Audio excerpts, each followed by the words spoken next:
उस्मानाबाद उर्फ धाराशिव मधल्या सगळ्या नागरिकांचे मनपूर्वक आभार।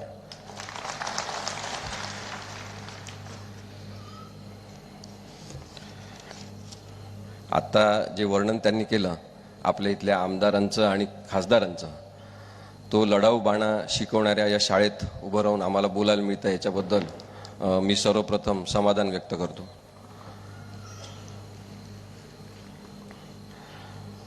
आमदार कैलास पाटील आणि आपल्या इथले खासदार निंबाळकर साहेब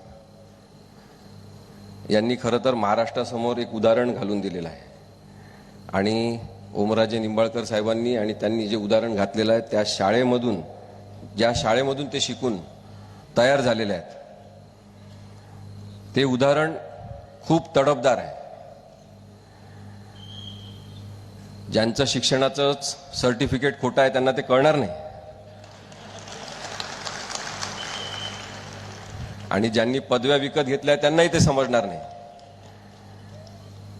आणि त्यामुळे धाराशिव मधल्या लोकांनी खरंच आनंद व्यक्त केला पाहिजे की त्यांना अशा पद्धतीने लढवई असलेले नेते मिळालेले आहेत। आज सगळीकडे लीडरची कमतरता आहे, मोठ्या मोठ्या पदांवर मॅनेजर बसलेले आहेत।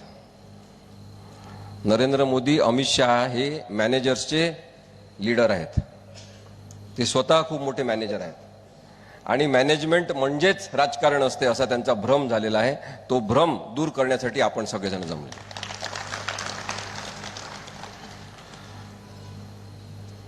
माझे सहकारी डॉक्टर विश्वंभर चौधरी, उत्पल चंदावार, ॲडव्होकेट बाळकृष्ण निढाळकर आणि आता आपल्यासमोर ज्यांनी विचार व्यक्त केले ते ॲडव्होकेट श्री आवले, समस्त धाराशिवकर, कारण की इथे काँग्रेसचे नेते उपस्थित आहेत, इथे बहुजन समाज पक्षाचे नेते उपस्थित आहेत, इथे ओरिजिनल राष्ट्रवादीचे लोक उपस्थित आहेत आणि ओरिजिनल शिवसेनेचे लोक उपस्थित आहेत। वंचित बहुजन आघाडीचे लोक सुद्धा ऐकण्यासाठी आलेले आहेत, ते ऐकत आहेत। कोणाला सपोर्ट करायचा अजून त्यांचं नक्की होत नाही, पण लोकशाहीसाठी एकत्र आलं पाहिजे हा विचार मात्र आता खूप मोठ्या प्रमाणामध्ये ताकदवान झालेला आहे। स्पष्टपणे मी सांगितलं पाहिजे सुरुवातीलाच की भाजप किंवा त्याला आजकाल भ्रजप म्हणतात, म्हणजे भ्रष्टाचारी जनता पार्टी, नरेंद्र मोदी, अमित शहा यांना आपण हरवलंच पाहिजे हे सांगण्यासाठी आम्ही आपल्या समोर आलो। आमचा काही सामाजिक वगैरे उद्देश नाही, सामाजिक काम म्हणून आम्ही हे करत नाही, तर राजकीय पुनर्रचना झाली पाहिजे, कारण की भारताचं संविधान आणि लोकशाही धोक्यात आहे हे सांगण्यासाठी आम्ही आपल्या समोर उपस्थित आहोत। आमचं काही लपून नाही, छुपा अजेंडा नाही आणि म्हणून आपल्याला स्पष्टपणे हे सांगितलं की अमित शहा आणि नरेंद्र मोदी यांचं नाव घेत असताना आपण समजून घेतलं पाहिजे की आमचा नरेंद्र मोदी आणि अमित शहा या व्यक्तींना विरोध नाही, त्या प्रवृत्तीला आमचा विरोध आहे।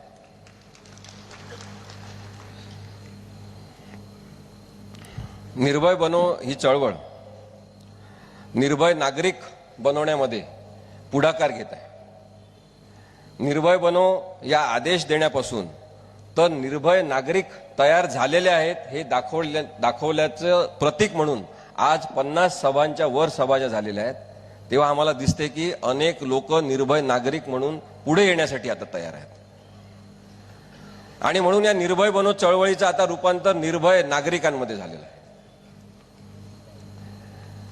सुरुवातीला काही लोक यायचे ऐकायला, आज जो प्रचंड पाठिंबा आम्हाला मिळतोय तो आम्हाला मिळालेला पाठिंबा असं आम्ही मुळीच मानत नाही। आम्ही कोणीच नाही, आम्ही सामान्य माणसं आहोत, पण हा राग आहे लोकांचा नरेंद्र मोदी आणि अमित शहा सारख्या सगळ्या प्रवृत्तींबद्दलचा। हा राग आहे लोकांचा सतत खोटं बोलणाऱ्या नेत्यांच्या प्रवृत्तीबद्दलचा। दररोज काहीतरी धर्माबद्दल बोलणं, दररोज केवळ मंदिर मस्जिद याच्याबद्दल बोलणं, याचा कंटाळा आलेल्या लोकांची ही गर्दी आहे। लोकशाही आहे का हा प्रश्न सातत्याने आमच्या समोर आहे। एक सेपरेशन ऑफ पॉवरचं तत्व आहे की आपण वेगवेगळ्या ज्या यंत्रणा आहेत त्याच्यामध्ये त्यांच्या अधिकारांचं संरक्षण होईल, त्या यंत्रणा आपल्या अधिकारानुसार हक्कानुसार काम करतील आणि दुसऱ्या यंत्रणांमध्ये ढवळाढवळ करणार नाहीत, अशा प्रकारे भारतीय संविधानाची रचना डॉक्टर आंबेडकरांनी केलेली आहे. त्याचा उद्देश हाच होता की न्यायव्यवस्था स्वतंत्र आहे, त्यांनी स्वतंत्र काम केलं पाहिजे. इलेक्शन कमिशन ऑफ इंडिया स्वतंत्र आहे, त्यांनी स्वतंत्र काम केलं पाहिजे. सीबीआय ही स्वायत्त संस्था आहे, त्यांनी स्वायत्त म्हणून काम केलं पाहिजे. हे करत असताना जेव्हा इलेक्शन कमिशन ऑफ इंडियाचा आपण विचार करतो की इंडिपेंडंट लोकांनी एकत्र येऊन इलेक्शन कमिशन ऑफ इंडियामध्ये कोण इलेक्शन कमिशनर असतील त्यांची नेमणूक केली पाहिजे आणि त्याच्यासाठी आतापर्यंतची व्यवस्था काही विशेष नव्हती. त्यामुळे सर्वोच्च न्यायालयाने सांगितलं की भारताचे सरन्यायाधीश, पंतप्रधान आणि एक इंडिपेंडंट व्यक्ती असतील, त्या तिघांनी मिळून, विरोधी पक्षनेता, या तिघांनी मिळून इलेक्शन कमिशन ऑफ इंडियाची नियुक्ती करायची. इलेक्शन कमिशनर कोण असतील त्यांची. पण सरकारने कायदा बदलला आणि आता नवीन कायद्यानुसार पंतप्रधान स्वतः, एक विरोधी पक्षनेता आणि पंतप्रधान किंवा त्यांच्या पक्षाने नेमलेला एक व्यक्ती, असे तिघं मिळून इलेक्शन कमिशनरची नेमणूक करतील, असा बदल त्यांनी केला. म्हणजे 2 विरुद्ध 1 मतांनी इलेक्शन कमिशनर नेमले जातील. या निर्णयाला आव्हान देण्यात आलं सर्वोच्च न्यायालयामध्ये, या कायद्याला, आणि सर्वोच्च न्यायालयाने बरोबर भूमिका घेतली. त्याच्याबद्दल माझा काही आक्षेप नाही. सर्वोच्च न्यायालयाने सांगितलं की भारतीय संविधानानुसार कायदे करण्याचं काम हे संसदेचं आहे, त्यांनी कायदा केलेला आहे, त्यांना कायदा करण्याचा हक्क आहे, त्यामुळे आम्ही त्याच्यामध्ये ढवळाढवळ करू इच्छित नाही. पण इथे प्रश्न एवढाच नाही आहे, इथे प्रश्न इंटेन्शनचा आहे. तुम्ही लक्षात घ्या, नरेंद्र मोदी आणि अमित शहा किंवा आत्ताची भाजप यांच्या प्रत्येक कामाचं विश्लेषण करताना त्याचा उद्देश लक्षात घेतल्याशिवाय तुम्ही काही बोलू शकत नाही. त्यांचा उद्देश, त्याला इरादा असं आपण म्हणतो, नियत असं आपण म्हणतो, त्या नियतमध्ये खोट आहे. त्यांच्या प्रत्येक निर्णयामध्ये खोट आहे, कारण की त्यांची नियत साफ नाही. आणि म्हणून आपण पाहतो की जनतेच्या न्यायालयात आता हा निर्णय आलेला आहे. इलेक्शन कमिशन कशाही पद्धतीने वागेल अशा पद्धतीचे लोक नेमून इलेक्शन कमिशन सुद्धा आपल्या ताब्यात त्यांनी घेतलेला आहे. आणि म्हणून निर्णय येताना आपण पाहतो की इलेक्शन कमिशन सांगतात की हे शिवसेनेचा धनुष्यबाण एकनाथ शिंदेला, शिवसेना पक्ष एकनाथ शिंदेला, आणि तशाच पद्धतीने शरद पवार साहेबांनी स्थापन केलेला पक्ष अजितदादांना, घड्याळ अजितदादांना. आता ते घड्याळ चाललं पाहिजे अशी सेल कुठे आहे, त्याच्यामध्ये बॅटरी नाही. आणि म्हणून आता अजितदादांना सगळीकडे जाऊन विनंती करावं लागते की मला तुम्ही जर निवडून दिलं नाही तर मी निवडणुकीला उभं राहणार नाही. भावनांना तुम्ही काही आव्हान करू नका, अशा पद्धतीने अजितदादा आता रडकुंडीला आलेले आहेत इतक्या लवकरच. कारण की बेमानीने पक्ष हिसकावून घेणे ही पद्धत जी रूढ होत आहे, ती रूढ करण्यामध्ये ज्या ज्या लोकांचा सहभाग आहे ते सगळेजण संविधानाचे दोषी आहेत, असं माझं स्पष्ट मत.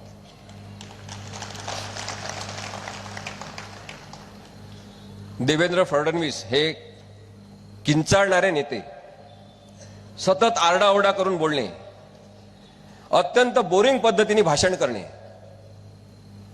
काहीही त्याच्यामध्ये सबस्टन्स नसलेल्या पद्धतीने आरोप सतत करत राहणे, अशा देवेंद्र फडणवीसला सुद्धा महाराष्ट्राने डोक्यावर घेतलं. एक काळ होता, पण आज त्यांच्या लक्षात आलं की महाराष्ट्राच्या संस्कृती प्रधान, सुसंस्कृत आणि नम्र राजकारणाला ज्या नम्री माणसांनी ग्रहण लावलेलं आहे ते आहेत देवेंद्र फडणवीस.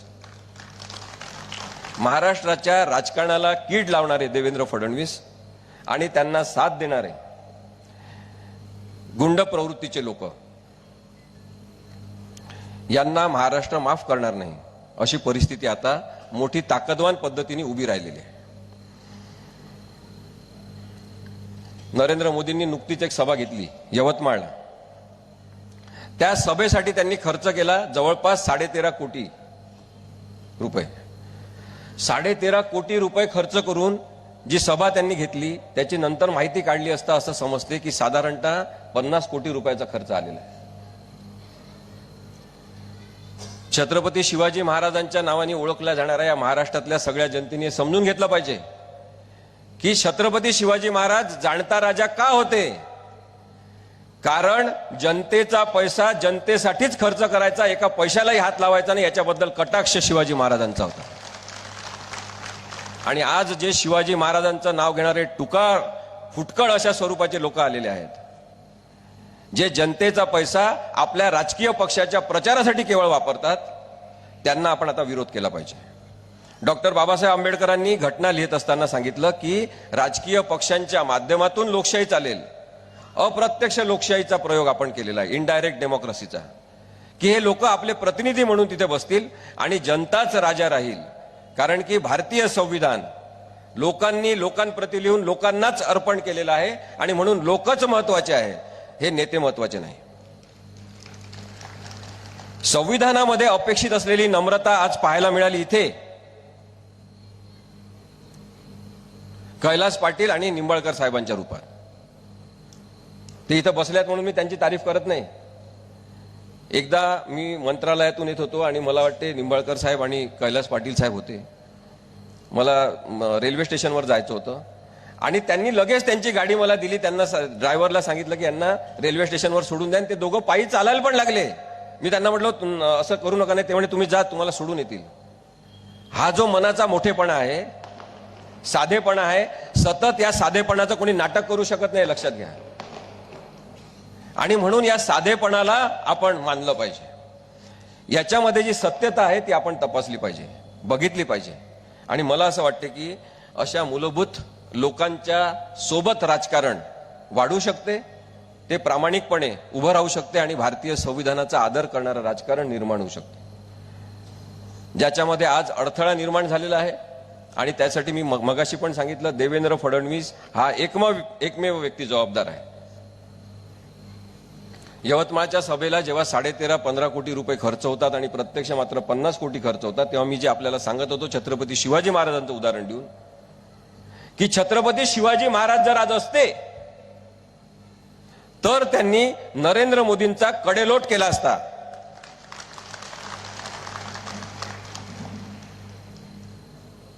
या 50 कोटी रुपयाच्या सभेनी यवतमाळ जिल्ह्यातल्या लोकांना काय दिलं? महात्मा गांधींनी एक तलिस्मा सांगितला होता की जो जो समाजकारणामध्ये असेल, राजकारणामध्ये असेल, समाजासाठी काम करत असेल, त्या माणसाच्या कामाचं मूल्यांकन करताना गांधींनी सांगितलं एक तत्व वापरायचं की समाजातल्या शेवटल्या माणसाला त्या माणसाच्या कार्यक्रमांचा, कोणत्याही कामाचा काय उपयोग झाला. माझा प्रश्न आहे संपूर्ण महाराष्ट्राला की नरेंद्र मोदींनी यवतमाळ या आदिवासी बहुल जिल्ह्यामध्ये जी सभा घेतली, त्याचा यवतमाळ जिल्ह्यातल्या एका तरी माणसाला उपयोग झाला का? मुळीच झाला नाही.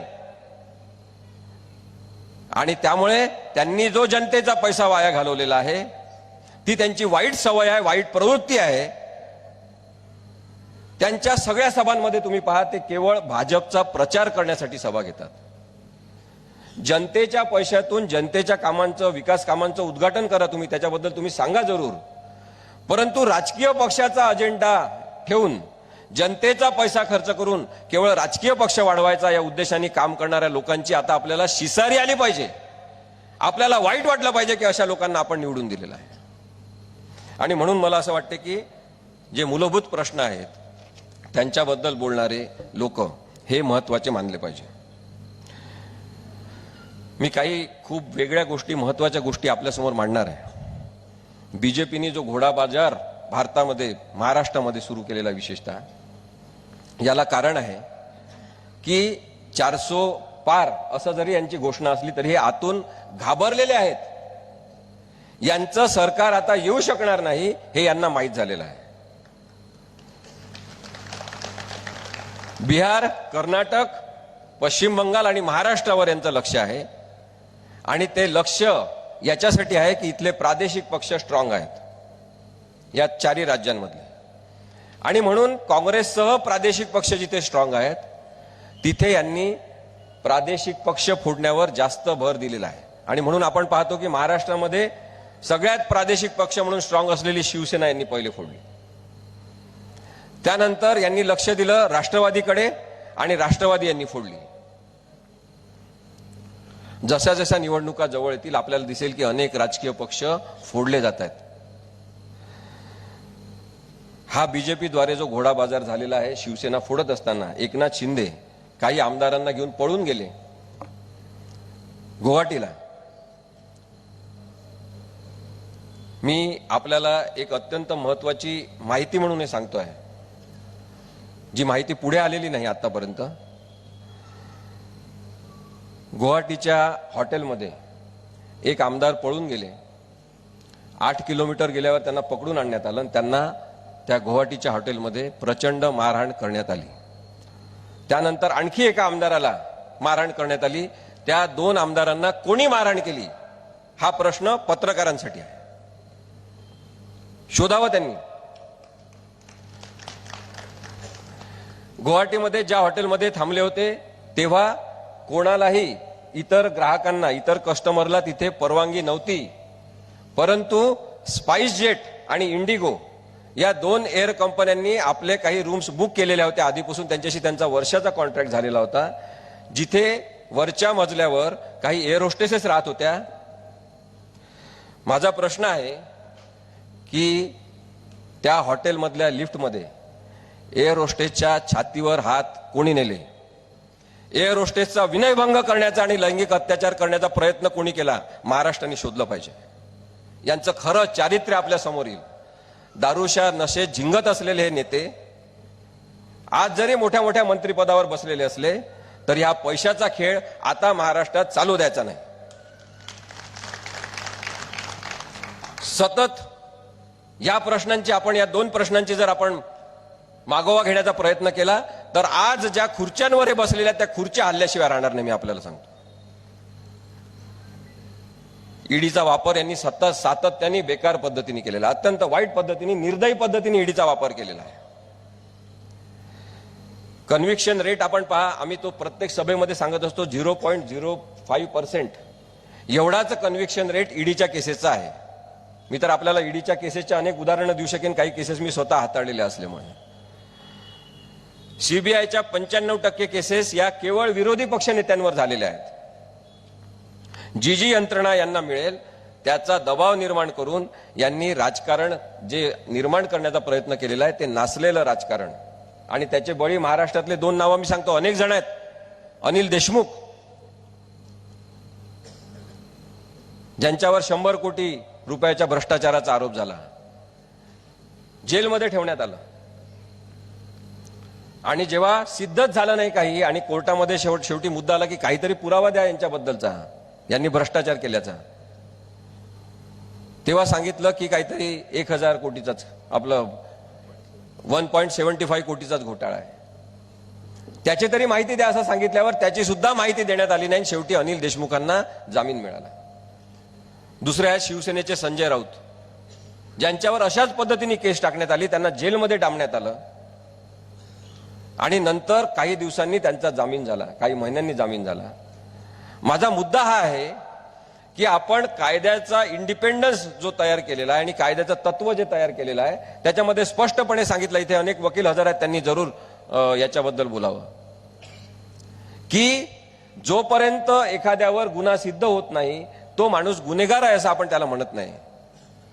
पण अनिल देशमुख आणि संजय राऊत याच्यासह अनेक इतर नेते यांना जे प्री ट्रायल कन्व्हिक्शन झालेलं आहे, म्हणजे शिक्षा प्रत्यक्ष देण्यापूर्वी, गुन्हा प्रत्यक्ष सिद्ध होण्यापूर्वीच शिक्षा झाली पाहिजे अशा पद्धतीने सरकारची जर भूमिका असेल तर तो कायद्याचा अत्यंत बेकार गैरवापर आहे, ते मानवी हक्कांचं उल्लंघन आहे.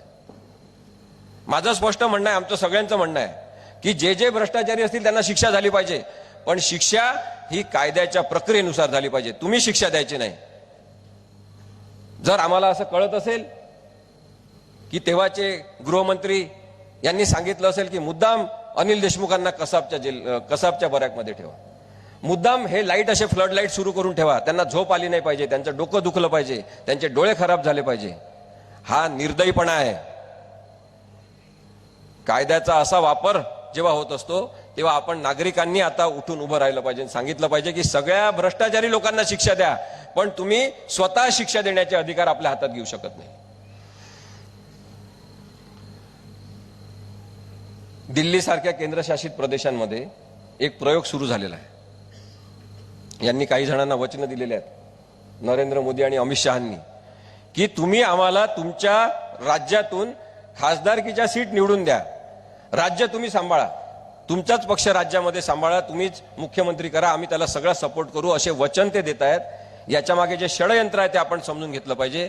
सेपरेशन ऑफ पॉवर्स जे तत्व मगाशी मी सांगितलं आपल्याला, ते भ्रष्ट करण्याचा सातत्याने यांचा प्रयत्न सुरू आहे, जो दिल्लीमध्ये यांनी प्रयोग करून बघितलेला आहे की नायब राज्यपाल तिथले जे असतात त्यांचे अधिकार यांनी वाढवून टाकले. कारण की अरविंद केजरीवाल शिक्षण, आरोग्य, महागाई या प्रश्नावर झपाट्याने काम करायला लागले, तर यांनी नायब राज्यपालांचे अधिकार वाढवून टाकले. त्याला आव्हान देण्यात आलं आणि ते आव्हान सुप्रीम कोर्टाने ऐकून घेतलं नाही दुर्दैवाने, आणि नायब राज्यपालांचे अधिकार हे जास्तीचे वाढीव स्वरूपात आज आपल्याला दिसतात.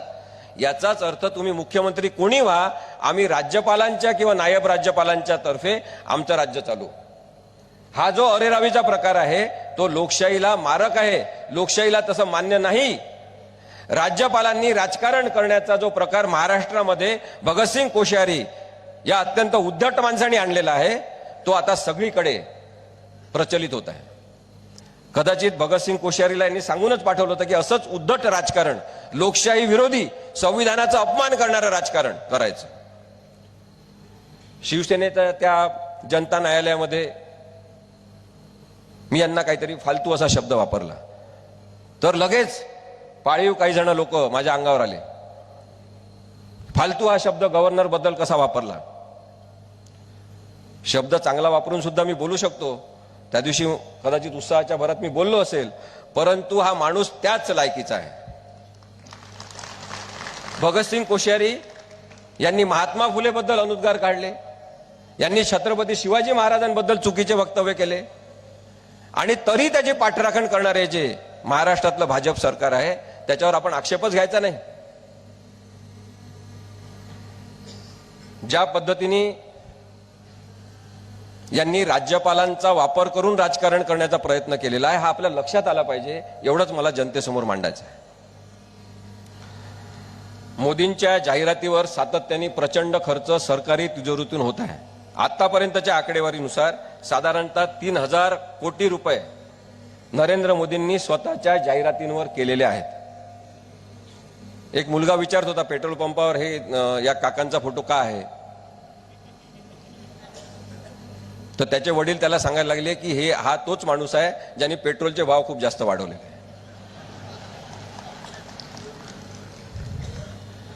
आपल्याला मोदींची प्रवृत्ती समजून घेतली पाहिजे. मोदी नावाचा माणूस ही एक प्रवृत्ती आहे, ती एक विकृती सुद्धा आहे.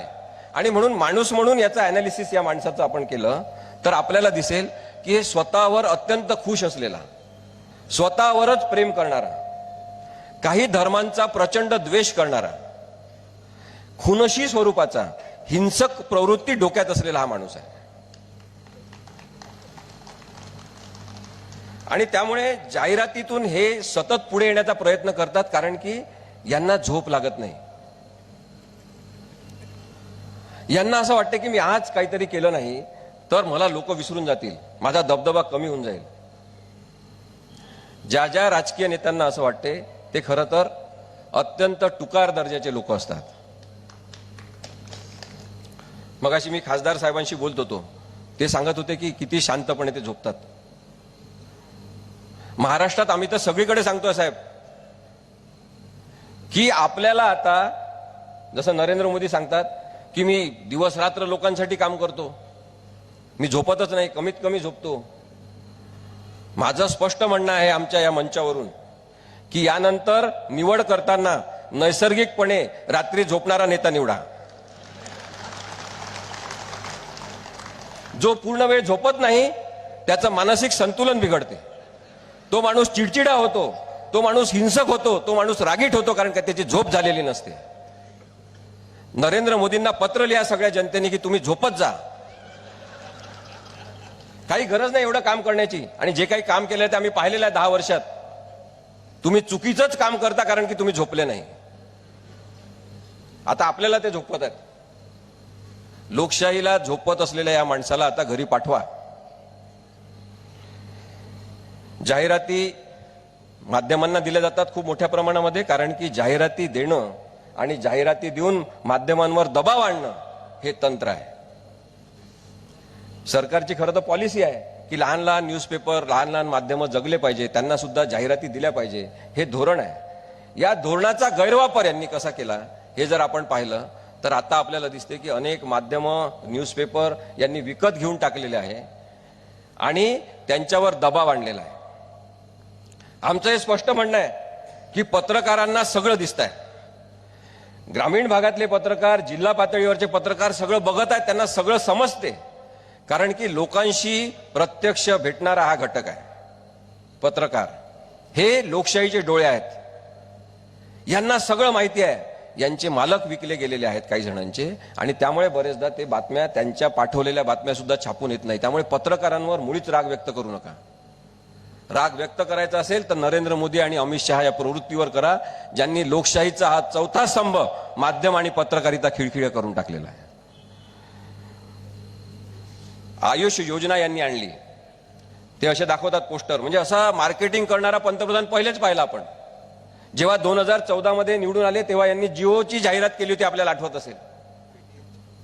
पेटीएमची पण जाहिरात यांनी केली. पंतप्रधान साधारणतः धोरणात्मक विषयांवर बोलतात, धोरणात्मक विषयांवर काम करतात, पण हे यांनी पाळलेल्या उद्योगपतींचे उद्योग वाढवण्यासाठी काम करतात. ते म्हणतात मला काहीच नाही, परिवार नाही, काही नाही, मैं झोला लेके निकल जाऊंगा. लोकांना खरं वाटतं की बरोबर आहे, यांना तर काहीच नाही, यांचा जो घर नाही, यांचा जो संपत्ती नाही. राहुल गांधी सांगतात ते 100% बरोबर आहे, अदानीची सगळी संपत्ती मोदींची आहे आणि ती भ्रष्टाचारातून जमवलेली आहे. साधं विमानतळाचं तुम्ही उदाहरण घ्या. आतापर्यंत त्याचा नियम काय होता की ज्यांना विमानतळ जोपासण्याचा, विमानतळ सांभाळण्याचा आणि विमानतळावर काम करण्याचा अनुभव असेल त्यांनाच विमानतळाच्या संदर्भातले अधिकार दिले पाहिजे. यांनी ती अट काढून टाकली आणि मुंबईचं विमानतळ अदानीला देऊन टाकलं. अनेक विमानतळ आज अदानीला देऊन टाकलेले आहेत. रेल्वे स्टेशन विकणं सुरू केलेलं आहे. खोटा खोटा चहा ज्यांनी रेल्वे स्टेशनवर विकला त्यांनी खरोखर आपले रेल्वे स्टेशन विकणं सुरू केलेलं आहे. आणि त्यामुळे आपल्याला अत्यंत सजग पद्धतीने डोळे उघडून यांच्या प्रत्येक कृतीकडे बघितलं पाहिजे असं मला वाटतं. आयुष योजनेमध्ये जवळपास ते म्हणतात 3400 3500 काहीतरी पेशंट आम्ही त्यांना पैसे दिले, तपासलं, इलाज केले. महाराष्ट्रामध्ये माझ्याकडे स्वतः केसेस आहेत. आता आम्ही केसेस काही ड्राफ्ट करतोय. कोविडच्या काळात झालेल्या भ्रष्टाचाराच्या, लस कशा प्रकारे ज्या मोफत वाटाच्या त्या विकलेल्या आहेत त्याच्याबद्दल केसेस आम्ही औरंगाबाद हायकोर्टात दाखल करणार आहोत. पण मला सांगायचा मुद्दा हा आहे की मेलेल्या पेशंटवर खर्च दाखवून जवळपास यांनी करोडो रुपये हे आपापल्या पक्षाच्या काही संस्था संघटनांना दिलेले आहेत आणि कधीतरी याचा हिशोब चुकवावा लागेल. म्हणजे आपण म्हणतो ना मराठीमध्ये, मड्यावरच्या काय टाळूचं लोणी खाणारे, 400 पार वगैरे असा यांनी नारा दिलेला आहे. कारण की हे घाबरलेले आहे, यांना माहिती आहे यांचे लोक एवढे निवडून येऊ शकत नाहीत. मोदींच्या नावावर निवडणूक लढवणे हाच आता यांच्यासाठी शाप ठरणार आहे. मी आपल्याला सांगतो, जेवढा 3000 कोटी रुपयाचा यांनी जाहिरातीवर नरेंद्र मोदींच्या खर्च केलेला आहे, अजूनही नरेंद्र मोदींच्या चेहऱ्यावर ते निवडणूक लढवू इच्छितात. लोक आता नरेंद्र मोदींचा चेहरा आणि ते अमित शहाचं तोतडं बोलणं पाहून कंटाळलेले आहेत.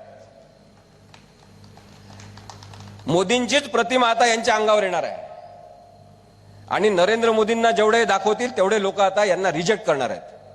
त्यामुळे एक धोका यांनी पत्करलेला आहे नरेंद्र मोदींचा चेहरा मोठा करून सातत्याने, आणि त्याचं मोठं पाप यांच्या माथी आता लागणार आहे. पराभव सुद्धा यांना डोकेदुखी म्हणून सहन करावा लागू शकतो. म्हणून आपल्याला एक लक्षात घ्यायला पाहिजे की भाजपचे प्रशंसक असलेले, नरेंद्र मोदींचे भक्त असलेले, जे नरेंद्र मोदींबद्दल काहीच विश्लेषण केलं तरी ऐकून घेऊ शकत नाही, अगदी आपल्याला मारहाण करण्यासाठी येऊ शकतात, अशा लोकांच्या नादी लागू नका. मत देणारे वेगळे आहेत आणि महाराष्ट्रातली ही परिस्थिती इथला शेतकरी, मजूर, कामगार बदलणार आहे, मध्यमवर्गीय माणूस बदलणार आहे, इथे बसलेल्या स्त्रिया बदलणार आहेत. त्यांना माहित झालेलं आहे की मोदी हा अत्यंत खोटारडा माणूस आहे. त्याच्यामुळे आपल्याला मोदी विरुद्ध मुद्दा अशी लढाई करायची आहे. मुद्द्याची लढाई झाली पाहिजे. यांच्याशी मुद्द्यांवर बोला, यांच्याजवळ उत्तर नाही. हे नेहमी मंदिराबद्दल बोलतील. यांच्याशी मुद्द्यांवर बोला, बेरोजगारीवर बोला, महागाईवर बोला, हे पुन्हा मंदिराबद्दल बोलतील. यांच्याजवळ विषयच नाही. मोदींच्या सगळ्या 10 वर्षाच्या कामकाजामधून मंदिर काढून टाका, धर्म काढून टाका, यांनी काम शून्य केलेलं आहे. धर्माधर्मामध्ये तेढ निर्माण करणारा, भांडण लावणारा, राक्षसी प्रवृत्ती असणारा माणूस नरेंद्र मोदी आहे, हे मी स्पष्टपणे आपल्याला सांगतो. आधी निवडणुका खेळल्या जायच्या आधी तो काळ होता खेळीमेळीचा, की जिंकल्यावर सुद्धा हरलेल्या माणसांनी अभिनंदन करायचं, हरलेल्या माणसाचं सांत्वन जिंकलेल्यांनी करायचं, अशा प्रकारची संस्कृती महाराष्ट्राने पाहिलेली आहे. पण यांनी निवडणुकीला युद्धाचं स्वरूप दिलेलं आहे. आणि त्यामुळे मी मगाशी जे सांगत होतो की वेस्ट बेंगॉलमधल्या 42 जागा असतील, महाराष्ट्रातल्या 48 जागा असतील, कर्नाटकमधल्या 28 जागा असतील, बिहारमधल्या 40 जागा असतील, या सगळ्या 4 राज्यांमधल्या जागांवर यांचं अस्तित्व आहे. आणि म्हणून सगळी गडबड या राज्यांमध्ये यांनी सुरू केलेली आहे. जी व्यक्ती आज सत्तेत आहे, ती प्रवृत्ती नरेंद्र मोदी आणि अमित शहांची ही कोणाचाच विरोध आपल्याला नको अशा स्वरूपाची आहे. आणि त्यामुळे त्यांना मगाशी जे संचालन करतो त्यांनी सांगितलं, मगाशी पाटील साहेब बोलत होते त्यांनी सुद्धा सांगितलं की एकाच वेळेस 150 पर्यंत खासदारांना बाहेर करणारा हा माणूस कशासाठी? कारण की विरोधी आवाजच यांना नको, विरोधी पक्ष मुक्त अशा स्वरूपाची संसद यांना पाहिजे. खेळाडू मुक्त खेळ यांना पाहिजे, कारण की यांच्यामध्ये खिलाडू वृत्तीच नाही. प्रश्नमुक्त पत्रकार यांना पाहिजे, प्रश्नच विचारायचे नाही. आणि त्यामुळे यांनी 10 वर्षात एकही प्रेस कॉन्फरन्स घेतलेली नाही. अमेरिकेमध्ये एकच प्रश्न विचारू दिला त्यांना तर ते घाबरगुंडी उडाली. कारण की टेलिप्रॉम्प्टर इकडे थोडं बघायचं, इकडे थोडे बघायचं, आणि कधी टेलिप्रॉम्प्टर बंद पडला की तत्तपापा करायचं. पाहिलेलं आहे आपण, व्हिडिओ आहेत त्यांच्या उपलब्ध. एंटायर पॉलिटिकल सायन्स मध्ये नकली डिग्री असलेला हा माणूस बोलूच शकत नाही पत्रकारांशी.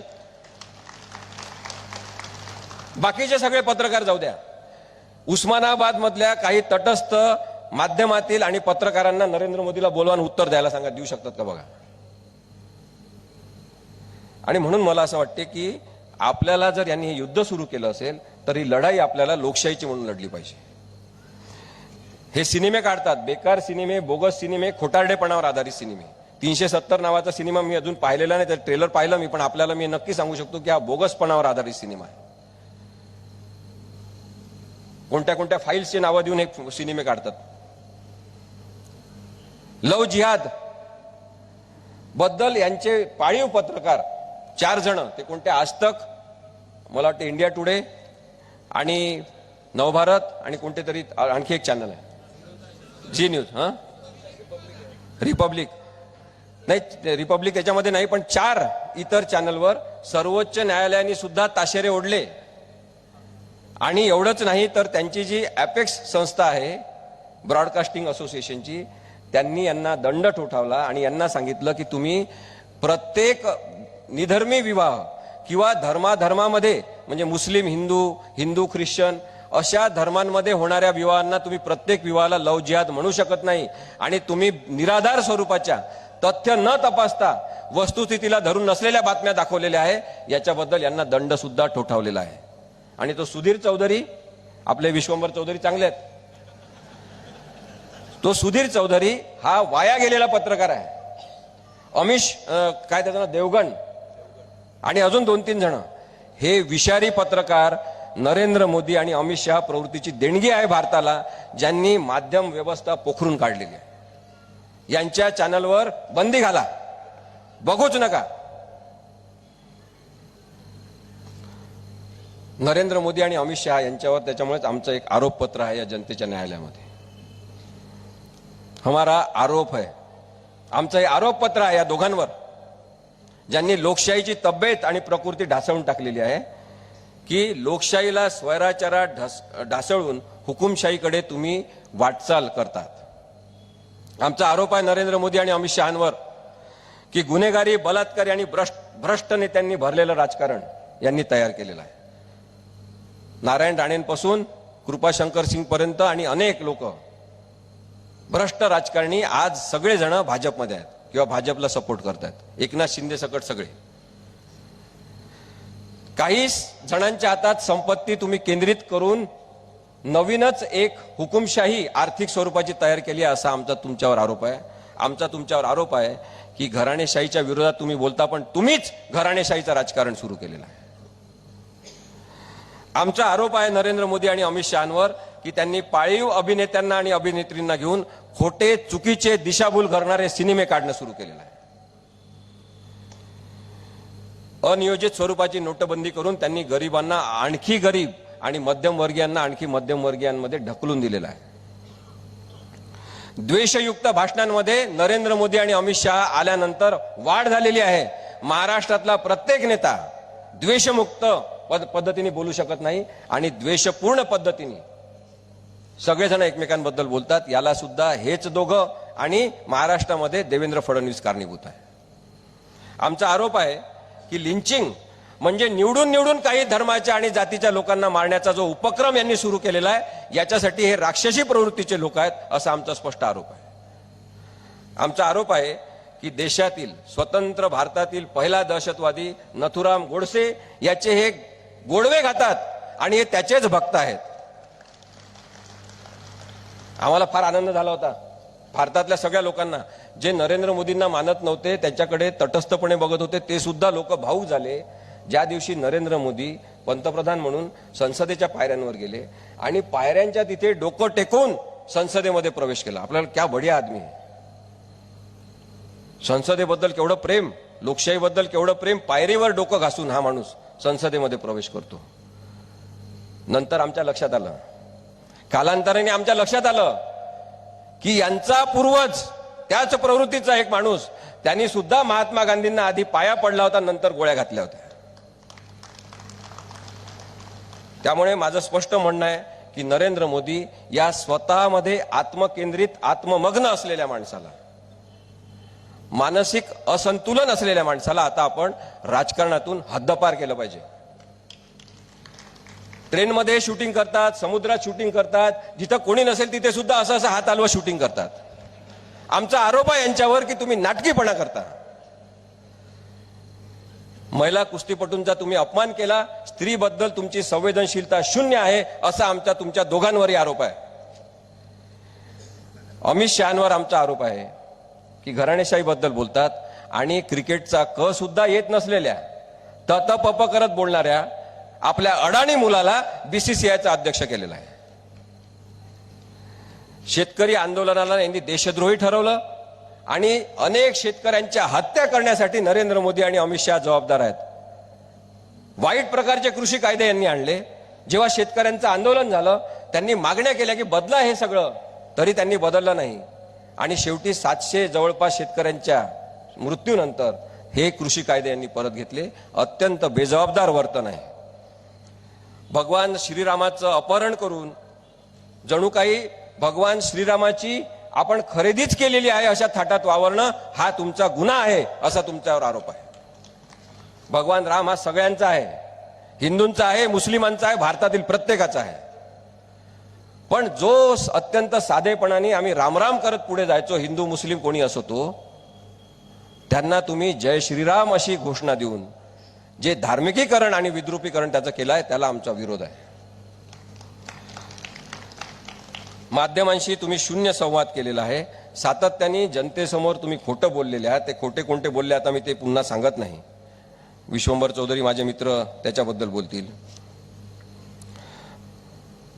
संदेश खाली हा वेस्ट बेंगॉल मधला भाग आहे, जिथं स्त्रियांवर अत्याचार झाले. जमिनी विकत पाहिजे, काही जणांना जमिनी उद्योगासाठी पाहिजे आणि त्या जमिनी का देत नाही म्हणून तिथल्या स्त्रियांवर तिथल्या सरकारच्या काही लोकांनी अत्याचार केला असा त्यांच्यावर आरोप आहे. आम्हाला ते विचारतात इथे संघाचे लोक, भाजपचे लोक आणि त्यांच्या सगळ्या पिल्लावळीचे लोक की निर्भय मनोची सभा तिथे वेस्ट बेंगॉलमध्ये जाऊन का घेत नाही, कारण त्यांना असं वाटतं की आम्ही कम्युनिस्ट आहे. जिथे जिथे स्त्रियांवर अन्याय अत्याचार होत असेल त्याचा सगळ्यांनी निषेध केला पाहिजे. कोणत्या राज्यामध्ये ते झालं, कोणी ते केलं हा प्रश्नच नाही. संदेश खालीमध्ये जो स्त्रियांवर अत्याचार होत आहे त्याचा आम्ही निषेधच करतो. आम्ही सगळ्यात चांगल्या विचारधारा मानतो. पण मग त्याच्याबद्दल का बोलत नाही, तिथे जाऊन का बोलत नाही, असे विचारणाऱ्यांना सुद्धा आमचा प्रश्न आहे की तुम्ही मोदींना कधी बोलताना पाहिलाय का मणिपूरबद्दल? मोदींना कधी बोलताना पाहिलाय का महागाईबद्दल? मोदींना कधी पाहिलाय का काळा पैसा, भ्रष्टाचार आणि त्यांच्याच पक्षामध्ये असलेल्या भ्रष्टाचारी लोकांबद्दल? मोदींना तुम्ही कधी बोलताना पाहिलाय का महिला अत्याचाराबद्दल, शेतकऱ्यांवर होणाऱ्या अन्यायाबद्दल, शेतकऱ्यांच्या सतत वाढणाऱ्या उत्पादन खर्चाबद्दल आणि तरी त्यांच्या उत्पादन मालाला किंमत नसल्याबद्दल? तुम्ही कधी बोललेले आहे का पेट्रोल आणि डिझेलच्या भाववाढीबद्दल? आम्ही सगळं का बोलायचं? आम्ही लोकशाहीबद्दल बोलतोय, याचा तुम्हाला त्रास होतो आणि म्हणून तुम्ही पुण्यामध्ये आमच्यावर हमला करता. हल्ला घडून आणल्यावर सुद्धा ट्विटरवर ते टाकता की आम्ही करून दाखवलं, आमच्या पक्षाबद्दल बोलणाऱ्या लोकांना आम्ही जिवंत राहू देणार नाही, अशा स्वरूपाची भाषा तुम्ही वापरता. हा असंस्कृतपणा जो महाराष्ट्रामध्ये रुजलेला आहे तो गृहमंत्र्यांनी आशीर्वाद दिल्याशिवाय राहू शकत नाही. आमची कार फोडली, त्याच्यामधून रॉड टाकण्याचा प्रयत्न केला, जखमी करण्याचा प्रयत्न केला, दगड टाकले, ते पेवर ब्लॉक गाडीवर टाकले, तरी सुद्धा पुण्याचे पोलीस आयुक्त 307 नुसार गुन्हा नोंदवत नाही. आणि यांच्या मंत्रिमंडळातले एक मंत्री उदय सामंत यांच्या गाडीवर कोणीतरी चप्पल फेकून मारली तर लगेच 307चा गुन्हा दाखल. प्रश्न हा कायद्याच्या चुकीच्या वापराबद्दल जसा आहे तसा सिलेक्टिव्ह पद्धतीने, निवडक पद्धतीने कायद्याचा वापर करण्याबद्दल आहे. आणि म्हणून पोलीस आयुक्तांपासून सगळेजण जर असे डोळे बंद करून राहिले असतील आणि त्यांना मुद्दाम काळा चष्मा घातला असेल देवेंद्र फडणवीस यांनी की तुम्ही हे बघायचं नाही, हेच बघायचं, तर त्याला सुद्धा आमचा विरोध आहे. निवडणुका या फ्री आणि फेअर पद्धतीने झाल्या पाहिजे याच्यावर आमचा भर आहे. पण इलेक्शन वोटिंग मशीन हे निर्दोष आहे असं सर्वोच्च न्यायालयाचं म्हणणं आहे. त्यामुळे आपल्याला इलेक्ट्रॉनिक वोटिंग मशीनवरच मत द्यावं लागेल. आणि म्हणून खूप मोठ्या संख्येने जे महाविकास आघाडीला सपोर्ट करणारे लोक आहेत त्यांनी बाहेर आलं पाहिजे, मतदान केलं पाहिजे. यांनी किती मतं बदलायचे याच्याबद्दलचा अंदाजच यांना येणार नाही, एवढ्या मोठ्या प्रमाणात आपण मतदान केलं पाहिजे. इलेक्ट्रॉनिक वोटिंग मशीन बद्दलच्या शंका आहेत त्या कायम राहतील, दूर होत नाही तोपर्यंत. आम्ही सुप्रीम कोर्टामध्ये केस दाखल केली आहे, त्याच्यामध्ये आमची मागणी आहे की व्हीव्हीपॅट जे आहे त्याच्यावर मतदान करणाऱ्याचं नाव, त्यांनी कोणत्या चिन्हाला मत केलं ते, आणि त्याचबरोबर तारीख आणि वेळ आली पाहिजे. सध्या त्याच्यामध्ये तारीख आणि वेळ येत नाही आणि त्यामुळे तिथे थोडासा गडबड घोटाळा करण्याचा संभव आहे. आणि म्हणून आम्ही म्हणतो की पारदर्शकता पूर्ण आणली पाहिजे. खरं तर 2013 मध्ये सर्वोच्च न्यायालयाने निकाल दिला की ईव्हीएम मशीन अपग्रेड करा, आधुनिकीकरण याचं करा, पण नरेंद्र मोदी मुद्दामून आधुनिकीकरण होऊ देत नाही. इलेक्शन कमिशन ऑफ इंडिया याच्याबद्दल काही बोलत नाही.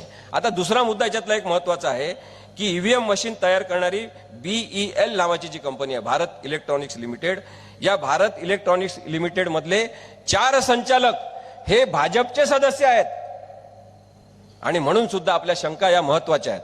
तरी सुद्धा इलेक्शन वोटिंग मशीनला सध्या पर्याय नसल्यामुळे आपण त्याच्यावरच मोठ्या संख्येने जाऊन मतदान करायचं आणि ही परिस्थिती आपण बदलून आणायची असं मला वाटते. 19 लाख ईव्हीएम सध्या चोरी गेलेले आहे. त्याचा कुठं गैरवापर होणार आहे, काय करणार आहे आपल्याला माहिती नाही. इलेक्शन कमिशन त्याच्याबद्दल काही करताना आपल्याला दिसत नाही. शेवटचे मुद्दे 2 माझे आहेत, ते मी मांडतो आणि थांबतो. एक म्हणजे ही जी प्रवृत्ती आहे याचा आपण अभ्यास केला तर आपल्याला इतिहासातल्या काही हुकुमशाहींशी यांचं नातं आहे की काय असं वाटेल. हिटलर एक माणूस होता जर्मनीमध्ये ज्यांनी अत्यंत वाईट पद्धतीने राजकारण, असंच हिंसक पद्धतीने एका विशिष्ट धर्म, जाती किंवा वंशाच्या विरुद्ध विद्वेष पसरून राजकारण त्यांनी प्रस्थापित केलं आणि त्या अनेक लोकांना, इतर वंशाच्या अनेक लोकांना मारून टाकलं, गॅस चेंबरमध्ये टाकून. हिटलरच्या बाबत काही गोष्टी आपण जाणून घेतल्या तर आपल्या लक्षात येईल की हिटलरचं लग्न झालेलं नव्हतं असं तो सांगत होता. त्याचं लग्न झालं होतं पण तो एकटाच आहे असं सांगत होता. काही विशिष्ट धर्माचे लोक आपले शत्रू आहेत असं तो सांगायचा. हिटलरला जे पाठिंबा देत होते ते हिटलरचं विश्लेषण किंवा हिटलरवर टीका मुळीच सहन करत नव्हते, त्यांच्या अंगावर जायचे. हिटलरने जे जे विरोधक होते त्यांना कधी राष्ट्रद्रोही म्हटलं, कधी राष्ट्रविरोधी म्हटलं, कधी अतिरेकी म्हटलं आणि तुरुंगात टाकून दिलं. सगळे प्रश्न जर्मनीमधले क्षणार्धात आपण संपवू असं म्हणून हिटलर तिथे आला, पण त्यांनी जर्मनी हा देश बुडवल्याशिवाय दुसरं काही केलं नाही. पहा, कोणाशी साम्य आहे ते तुम्ही ठरवा.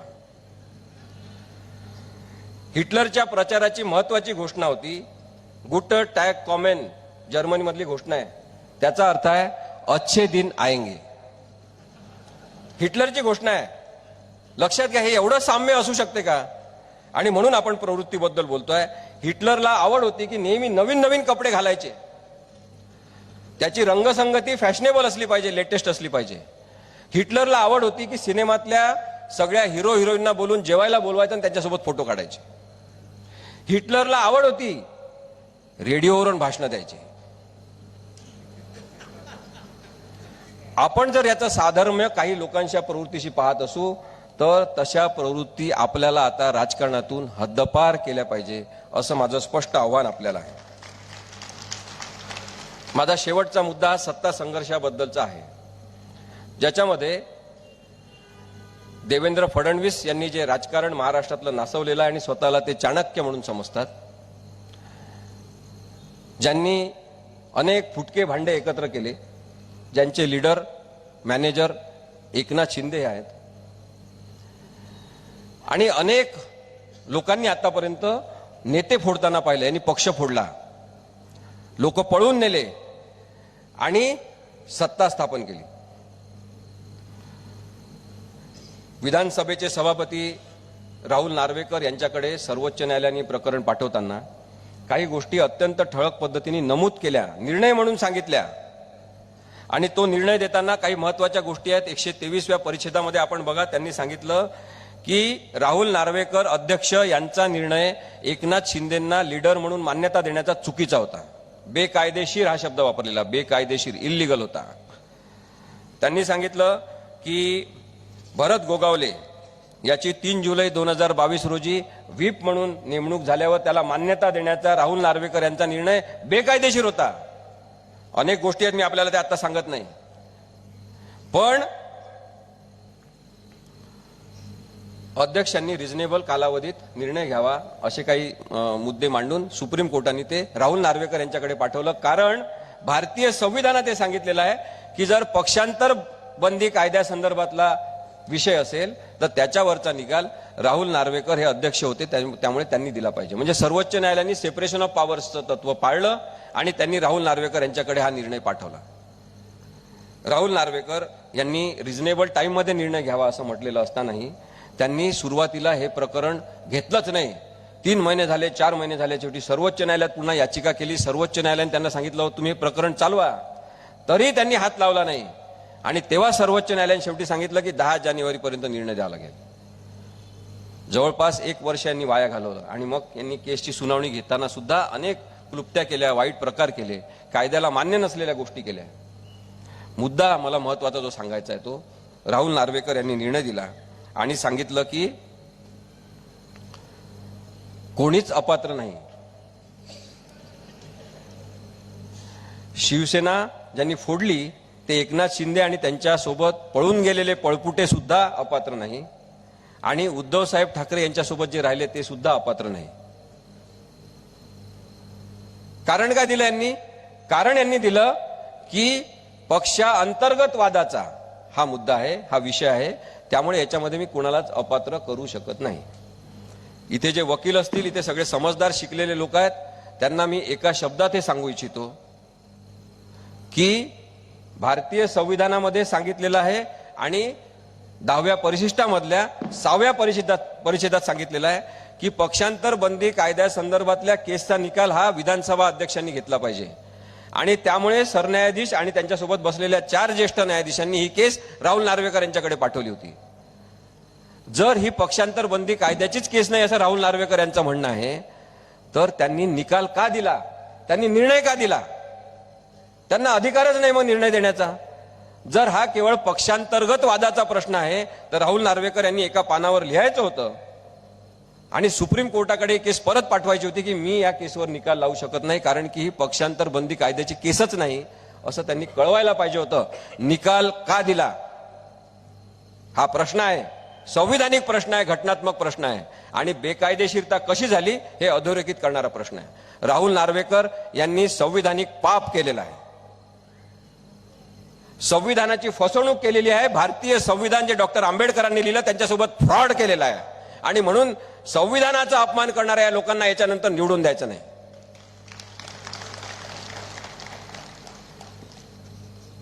द्वेषपूर्ण विधानं करणारे हे प्रवृत्ती जी आहे, त्यांनी संविधान समजून घेतलं नाही, कारण की यांना संविधानाला यांचा आधीपासूनच विरोध होता. जेव्हा संविधान स्वीकारलं आपण भारताचं म्हणून, तेव्हा यांचा राष्ट्रध्वजाला विरोध होता, राष्ट्रगीताला विरोध होता आणि यांचा संविधानाला सुद्धा विरोध होता. आपल्याला वाटलं की प्रवाहात काही दिवसांनी चांगले होतील, सुधारतील, पण हे सुधारले नाही. आज यांनी अशा प्रकारचे संविधानिक भेगा पाडणारे आणि संविधानाला ओरबडणारे अशा प्रकारचे राक्षस तयार केलेले आहेत. प्रचंड मानसिक ओढाताण निर्माण करणारं, ताणतणाव निर्माण करणारं जे राजकारण देवेंद्र फडणवीस, एकनाथ शिंदे आणि राहुल नार्वेकर यांनी तयार केलेलं आहे ते घटनाविरोधी आहे, असं माझं स्पष्ट मत आहे. शेवटची एक गोष्ट मी आपल्याला सांगतो आणि थांबतो. जेव्हा हे सगळेजण पळून गेले, एक एक जण एकत्र येत गेले वेगवेगळ्या गावांमध्ये. भरत गोगावले तर म्हणाले, विधानसभेमध्ये जेव्हा क्रॉस घेत होतो आम्ही, प्रश्नोत्तर घेत होतो, तेव्हा भरत गोगावले म्हणाले किंवा त्यांना विचारले कशासाठी गेले तुम्ही, सुरतला कशाला गेले आधी, तर त्यांनी सांगितलं की छत्रपती शिवाजी महाराज सुद्धा तिथे गेले होते, मला वाटलं ती चांगली जागा असेल म्हणून गेलो. कधी कधी तर आम्ही उद्धव साहेबांना विचारायचा असा विचार करतो की हे बिंडोक लोक तुम्ही कुठून आणले. इथले तानाजी सावंत, त्यांना वाटते पैशामुळे आपण काही करू शकतो. कुठून डॉक्टर झाले काय आपल्याला माहिती नाही, तुम्ही तपासा. डॉक्टर आहे का पेशंट आहे ते पण कळत नाही. एकदा ते म्हणाले, नेहमी सगळे कॉन्ट्रॅक्ट हापकिन्स नावाच्या माणसाला का देतात. अरे कमाल आहे यांच्या बुद्धीची. हापकिन्स एक इन्स्टिट्यूट आहे हे पण माहीत नसलेला हा आरोग्यमंत्री तुम्ही दिला कसा उस्मानाबादच्या धाराशिवच्या लोकांनी आम्हाला महाराष्ट्राला. परत घेऊन जा, या माणसाला घरी बसवा. किती पण पैसे दिले तरी, पैसे घ्यायचे की नाही तुम्ही ठरवा, पण याला मत देऊ नका.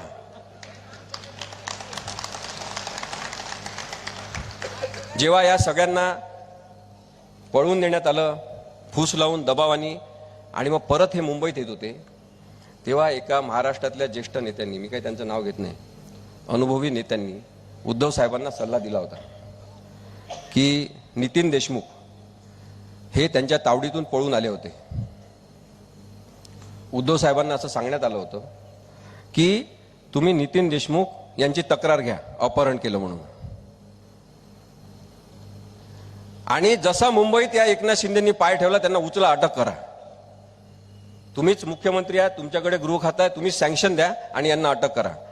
एकनाथ शिंदेंना तेव्हा जर त्या सल्ल्यानुसार उद्धव साहेबांनी निर्णय घेतला असता, पकडलं असतं, तेव्हाच यांचं सगळं षडयंत्र कोलॅप्स झालं असतं. पण उद्धव साहेब हे माणुसकी प्रधान व्यक्ती आहेत असं आम्हाला वाटते, दिसते आम्हाला. ते राजकारणामध्ये जी एक अशी पालकत्वाची भूमिका आहे ती घेणारे लोक नसताना हा माणूस अत्यंत साधेपणाने जगण्याचा प्रयत्न करतो. त्यांनी तसा निर्णय घेतला नाही. त्यांना असं वाटलं की हे असं करणं हे चुकीचं ठरेल, आणि माणुसकीवर विश्वास त्यांनी ठेवून त्यांना वाटलं की मुंबईत आल्यावर कदाचित आपल्याशी संवाद साधतील, आपण त्यांना पुन्हा मन वळवू, त्यांना सांगू की असं करू नका, हे चुकीचं आहे. या चांगुलपणावर विश्वास उद्धव साहेबांनी ठेवला आणि त्यामुळे पुढचं महाभारत सगळं घडलेलं आहे. आता ते कोण नेते होते, कोणी कोणाला काय सांगितलं हे मी आपल्याला सांगत नाही, पण एक लक्षात घ्या की राजकीय प्रवृत्तीमधला हा फरक लक्षात घ्या की एक माणूस जो स्वतः पक्ष फोडतो, दुसऱ्यांनी उभा केलेला पळून जातो, आणि त्याच बेकायदेशीरतेची बाराखडी मान्य करून तिथे बसलेला जो पाळीव राज्यपाल आहे तो निर्णय देतो, आणि सर्वोच्च न्यायालयाला सांगावं लागतं की एक लोकशाहीने प्रस्थापित झालेलं सरकार पाडण्यामध्ये राज्यपाल सहभाग घेतात, हे अत्यंत दुर्दैवी आहे असं सर्वोच्च न्यायालयाला टिप्पणी द्यावं लागते. आणि त्या सगळ्या राजकारणामध्ये जे ब्रेन म्हणून काम करतात ते देवेंद्र फडणवीस असतात, आणि ते स्वतःला चाणक्य म्हणतात. हे अत्यंत चुकीचं राजकारण प्रस्थापित केल्यामुळे नंतर राष्ट्रवादी सुद्धा त्याच पद्धतीने फोडण्यात आलेला आहे. लोकांनी ठरवलेलं आहे कोण अपात्र आहे. लोकांनी ठरवलं आहे की आता मतदानाच्या वेळेस कुणाला अपात्र ठरवायचं, हा लोकशाहीचा निर्णय तुम्ही घ्यावा, अशी मला आपल्याला नम्र विनंती करायची आहे. मला आपल्याला हे सुद्धा सांगायचं आहे की यानंतर कोणी निवडून येऊ, त्या लोकांना सुद्धा सांगण्याची हिंमत निर्भय नागरिक ठेवतील. निर्भय बनो ही चळवळ निर्भय बनो नागरिक म्हणून सुरूच राहील, कारण की कोणी येऊ त्यांना सांगण्याचा हक्क जनतेचा आहे.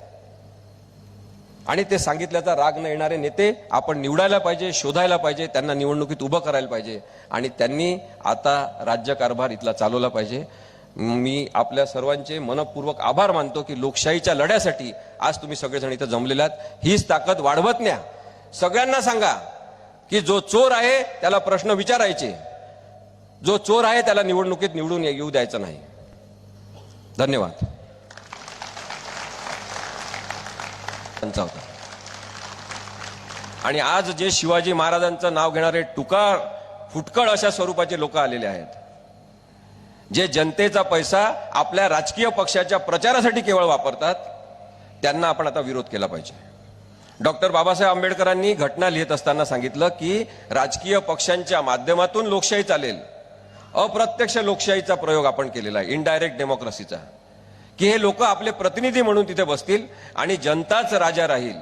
कारण की भारतीय संविधान लोकांनी लोकांप्रती लिहून लोकांनाच अर्पण केलेलं आहे आणि म्हणून लोकच महत्वाचे आहे, हे नेते महत्वाचे नाही. संविधानामध्ये अपेक्षित असलेली नम्रता आज पाहायला मिळाली इथे. कैलास पाटील आणि निंबाळकर साहेबांच्या रूपात. ते इथं बसल्यात म्हणून मी त्यांची तारीफ करत नाही. एकदा मी मंत्रालयातून येत होतो आणि मला वाटते निंबाळकर साहेब आणि कैलास पाटील साहेब होते. मला रेल्वे स्टेशनवर जायचं होतं आणि त्यांनी लगेच त्यांची गाडी मला दिली. त्यांना ड्रायव्हरला सांगितलं की यांना रेल्वे स्टेशनवर सोडून द्या. ते दोघं पायी चालायला पण लागले. मी त्यांना म्हटलं असं करू नका. नाही ते म्हणे तुम्ही जा, तुम्हाला सोडून येतील. हा जो मनाचा मोठेपणा आहे, साधेपणा आहे, सतत या साधेपणाचं कोणी नाटक करू शकत नाही, लक्षात घ्या. आणि म्हणून या साधेपणाला आपण मानलं पाहिजे. याच्यामध्ये जी सत्यता आहे ती आपण तपासली पाहिजे, बघितली पाहिजे. आणि मला असं वाटते की अशा मूलभूत लोकांच्या सोबत राजकारण वाढू शकते, ते प्रामाणिकपणे उभं राहू शकते आणि भारतीय संविधानाचा आदर करणारं राजकारण निर्माण होऊ शकते. ज्याच्यामध्ये आज अडथळा निर्माण झालेला आहे आणि त्यासाठी मी मगाशी पण सांगितलं, देवेंद्र फडणवीस हा एकमेव व्यक्ती जबाबदार आहे. यवतमाळच्या सभेला जेव्हा 13.5-15 कोटी रुपये खर्च होतात आणि प्रत्यक्ष मात्र 50 कोटी खर्च होतात, तेव्हा मी जे आपल्याला सांगत होतो छत्रपती शिवाजी महाराजांचं उदाहरण देऊन, की छत्रपती शिवाजी महाराज जर आज असते तर त्यांनी नरेंद्र मोदींचा कडेलोट केला असता.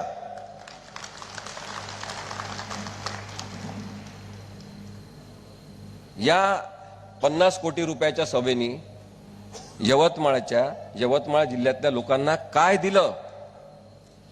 महात्मा गांधींनी एक तलिस्मा सांगितला होता की जो जो समाजकारणामध्ये असेल, राजकारणामध्ये असेल, समाजासाठी काम करत असेल, त्या माणसाच्या कामाचं मूल्यांकन करताना गांधींनी सांगितलं एक तत्व वापरायचं की समाजातल्या शेवटल्या माणसाला त्या माणसाच्या कार्यक्रमांचा, कोणत्याही कामाचा काय उपयोग झाला.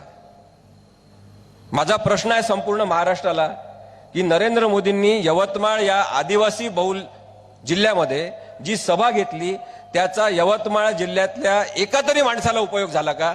मुळीच झाला नाही.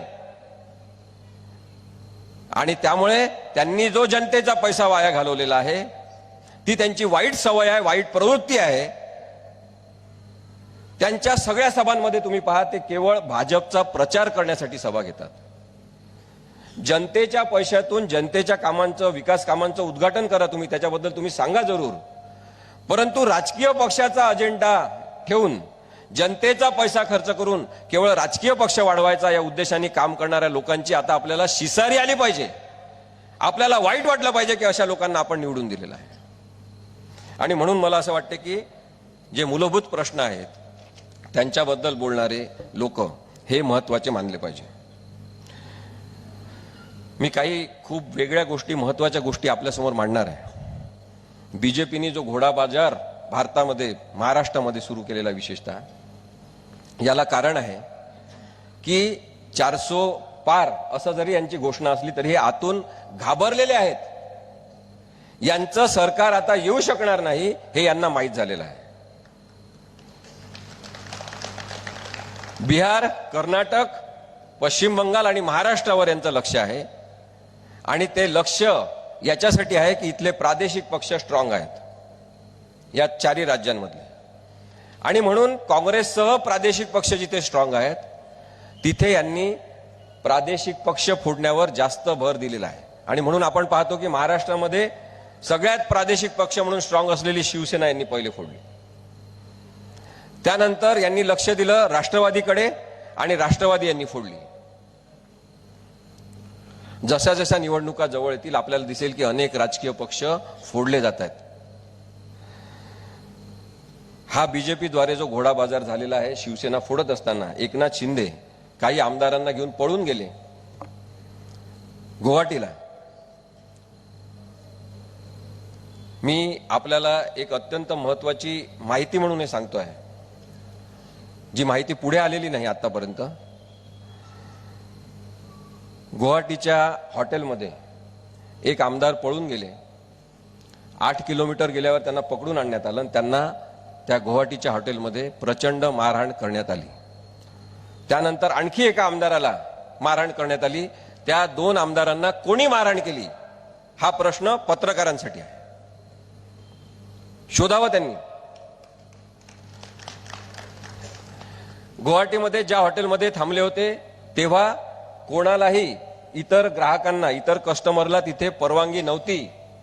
परंतु स्पाइस जेट आणि इंडिगो या 2 एअर कंपन्यांनी आपले काही रूम्स बुक केलेल्या होत्या आधीपासून. त्यांच्याशी त्यांचा वर्षाचा कॉन्ट्रॅक्ट झालेला होता, जिथे वरच्या मजल्यावर काही एअर होस्टेसेस राहत होत्या. माझा प्रश्न आहे की त्या हॉटेलमधल्या लिफ्टमध्ये एअर होस्टेसच्या छातीवर हात कोणी नेले?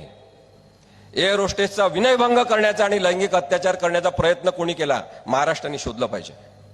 यांचं खरं चारित्र्य आपल्या समोर येईल. दारूच्या नशेत झिंगत असलेले हे नेते आज जरी मोठ्या मोठ्या मंत्रिपदावर बसलेले असले तरी हा पैशाचा खेळ आता महाराष्ट्रात चालू द्यायचा नाही.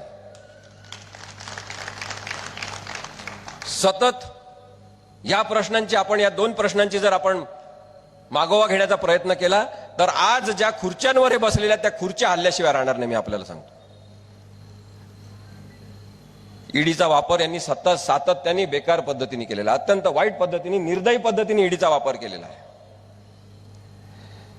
कन्व्हिक्शन रेट आपण पहा, आम्ही तो प्रत्येक सभेमध्ये सांगत असतो 0.05% एवढाच कन्व्हिक्शन रेट ईडीच्या केसेसचा आहे. मी तर आपल्याला ईडीच्या केसेसच्या अनेक उदाहरणं देऊ शकेन, काही केसेस मी स्वतः हाताळलेल्या असल्यामुळे. सीबीआयच्या 95% केसेस या केवळ विरोधी पक्ष नेत्यांवर झालेल्या आहेत. जी यंत्रणा यांना मिळेल त्याचा दबाव निर्माण करून यांनी राजकारण जे निर्माण करण्याचा प्रयत्न केलेला आहे ते नासलेलं राजकारण. आणि त्याचे बळी महाराष्ट्रातले 2 नावं मी सांगतो, अनेक जण आहेत. अनिल देशमुख, ज्यांच्यावर 100 कोटी रुपयाच्या भ्रष्टाचाराचा आरोप झाला, जेलमध्ये ठेवण्यात आलं. आणि जेव्हा सिद्धच झालं नाही काही आणि कोर्टामध्ये शेवटी मुद्दा आला की काहीतरी पुरावा द्या यांच्याबद्दलचा, यांनी भ्रष्टाचार केल्याचा, तेव्हा सांगितलं की काहीतरी 1000 कोटीचाच, आपलं 1.75 कोटीचाच घोटाळा आहे. त्याची तरी माहिती द्या असं सांगितल्यावर त्याची सुद्धा माहिती देण्यात आली नाही. शेवटी अनिल देशमुखांना जामीन मिळाला. दुसरे आहेत शिवसेनेचे संजय राऊत, ज्यांच्यावर अशाच पद्धतीने केस टाकण्यात आली, त्यांना जेलमध्ये डांबण्यात आलं आणि नंतर काही दिवसांनी त्यांचा जामीन झाला, काही महिन्यांनी जामीन झाला. माझा मुद्दा हा आहे की आपण कायद्याचा इंडिपेंडन्स जो तयार केलेला आहे आणि कायद्याचं तत्व जे तयार केलेलं आहे त्याच्यामध्ये स्पष्टपणे सांगितलं, इथे अनेक वकील हजर आहेत, त्यांनी जरूर याच्याबद्दल बोलावं, की जोपर्यंत एखाद्यावर गुन्हा सिद्ध होत नाही तो माणूस गुन्हेगार आहे असं आपण त्याला म्हणत नाही. पण अनिल देशमुख आणि संजय राऊत याच्यासह अनेक इतर नेते यांना जे प्री ट्रायल कन्व्हिक्शन झालेलं आहे, म्हणजे शिक्षा प्रत्यक्ष देण्यापूर्वी, गुन्हा प्रत्यक्ष सिद्ध होण्यापूर्वीच शिक्षा झाली पाहिजे, अशा पद्धतीने सरकारची जर भूमिका असेल तर तो कायद्याचा अत्यंत बेकार गैरवापर आहे, ते मानवी हक्कांचं उल्लंघन आहे. माझं स्पष्ट म्हणणं आहे, आमचं सगळ्यांचं म्हणणं आहे की जे भ्रष्टाचारी असतील त्यांना शिक्षा झाली पाहिजे, पण शिक्षा ही कायद्याच्या प्रक्रियेनुसार झाली पाहिजे. तुम्ही शिक्षा द्यायची नाही. जर आम्हाला असं कळत असेल की तेव्हाचे गृहमंत्री यांनी सांगितलं असेल की मुद्दाम अनिल देशमुखांना कसाबच्या बॅरकमध्ये ठेवा, मुद्दाम हे लाईट असे फ्लड लाईट सुरू करून ठेवा, त्यांना झोप आली नाही पाहिजे, त्यांचं डोकं दुखलं पाहिजे, त्यांचे डोळे खराब झाले पाहिजे, हा निर्दयीपणा आहे. कायद्याचा असा वापर जेव्हा होत असतो तेव्हा आपण नागरिकांनी आता उठून उभं राहिलं पाहिजे, सांगितलं पाहिजे की सगळ्या भ्रष्टाचारी लोकांना शिक्षा द्या, पण तुम्ही स्वतः शिक्षा देण्याचे अधिकार आपल्या हातात घेऊ शकत नाही. दिल्ली सारख्या केंद्रशासित प्रदेशांमध्ये एक प्रयोग सुरू झालेला आहे। यांनी काही जणांना वचन दिलेले आहेत, नरेंद्र मोदी आणि अमित शहांनी, की तुम्ही आम्हाला तुमच्या राज्यातून खासदारकीच्या सीट निवडून द्या, राज्य तुम्ही सांभाळा, तुमचाच पक्ष राज्यामध्ये सांभाळा, तुम्ही मुख्यमंत्री करा, आम्ही त्याला सगळा सपोर्ट करू, असे वचन ते देत आहेत। याच्या मागे जे षडयंत्र आहे ते आपण समजून घेतलं पाहिजे। सेपरेशन ऑफ पॉवर्स जे तत्व मगाशी मी सांगितलं आपल्याला, ते भ्रष्ट करण्याचा सातत्याने यांचा प्रयत्न सुरू आहे, जो दिल्लीमध्ये यांनी प्रयोग करून बघितलेला आहे की नायब राज्यपाल तिथले जे असतात त्यांचे अधिकार यांनी वाढवून टाकले, कारण की अरविंद केजरीवाल शिक्षण, आरोग्य, महागाई या प्रश्नावर झपाट्याने काम करायला लागले, तर यांनी नायब राज्यपालांचे अधिकार वाढवून टाकले। त्याला आव्हान देण्यात आलं आणि ते आव्हान सुप्रीम कोर्टाने ऐकून घेतलं नाही दुर्दैवानी, आणि नायब राज्यपालांचे अधिकार हे जास्तीचे वाढीव स्वरूपात आज आपल्याला दिसतात। याचाच अर्थ तुम्ही मुख्यमंत्री कोणी व्हा, आम्ही राज्यपालांच्या किंवा नायब राज्यपालांच्या तर्फे आमचं राज्य चालू। हा जो अरेरावीचा प्रकार आहे तो लोकशाहीला मारक आहे, लोकशाहीला तसं मान्य नाही। राज्यपालांनी राजकारण करण्याचा जो प्रकार महाराष्ट्रामध्ये भगतसिंग कोश्यारी या अत्यंत उद्धट माणसाने आणलेला आहे, तो आता सगळीकडे प्रचलित होत आहे। कदाचित भगतसिंग कोश्यारीला यांनी सांगूनच पाठवलं होतं की असंच उद्धट राजकारण, लोकशाही विरोधी, संविधानाचा अपमान करणारं राजकारण करायचं। शिवसेनेच्या त्या जनता न्यायालयामध्ये मी यांना काहीतरी फालतू असा शब्द वापरला तर लगेच पाळीव काही जण लोक माझ्या अंगावर आले। फालतू हा शब्द गव्हर्नर बद्दल कसा वापरला? शब्द चांगला वापरून सुद्धा मी बोलू शकतो, त्या दिवशी कदाचित उत्साहाच्या भरात मी बोललो असेल, परंतु हा माणूस त्याच लायकीचा आहे। भगतसिंग कोश्यारी यांनी महात्मा फुले बद्दल अनुद्गार काढले, यांनी छत्रपती शिवाजी महाराजांबद्दल चुकीचे वक्तव्य केले, आणि तरी त्याची पाठराखण करणारे जे महाराष्ट्रातलं भाजप सरकार आहे त्याच्यावर आपण आक्षेपच घ्यायचा नाही। ज्या पद्धतीने यांनी राज्यपालांचा वापर करून राजकारण करण्याचा प्रयत्न केलेला आहे हा आपल्या लक्षात आला पाहिजे, एवढंच मला जनतेसमोर मांडायचं आहे। मोदींच्या जाहिरातीवर सातत्याने प्रचंड खर्च सरकारी तिजोरीतून होत आहे। आतापर्यंतच्या आकडेवारीनुसार साधारणतः 3000 कोटी रुपये नरेंद्र मोदींनी स्वतःच्या जाहिरातींवर केलेले आहेत। एक मुलगा विचारत होता पेट्रोल पंपावर, हे या काकांचा फोटो का आहे? तर त्याचे वडील त्याला सांगायला लागले की हा तोच माणूस आहे ज्यांनी पेट्रोलचे भाव खूप जास्त वाढवले।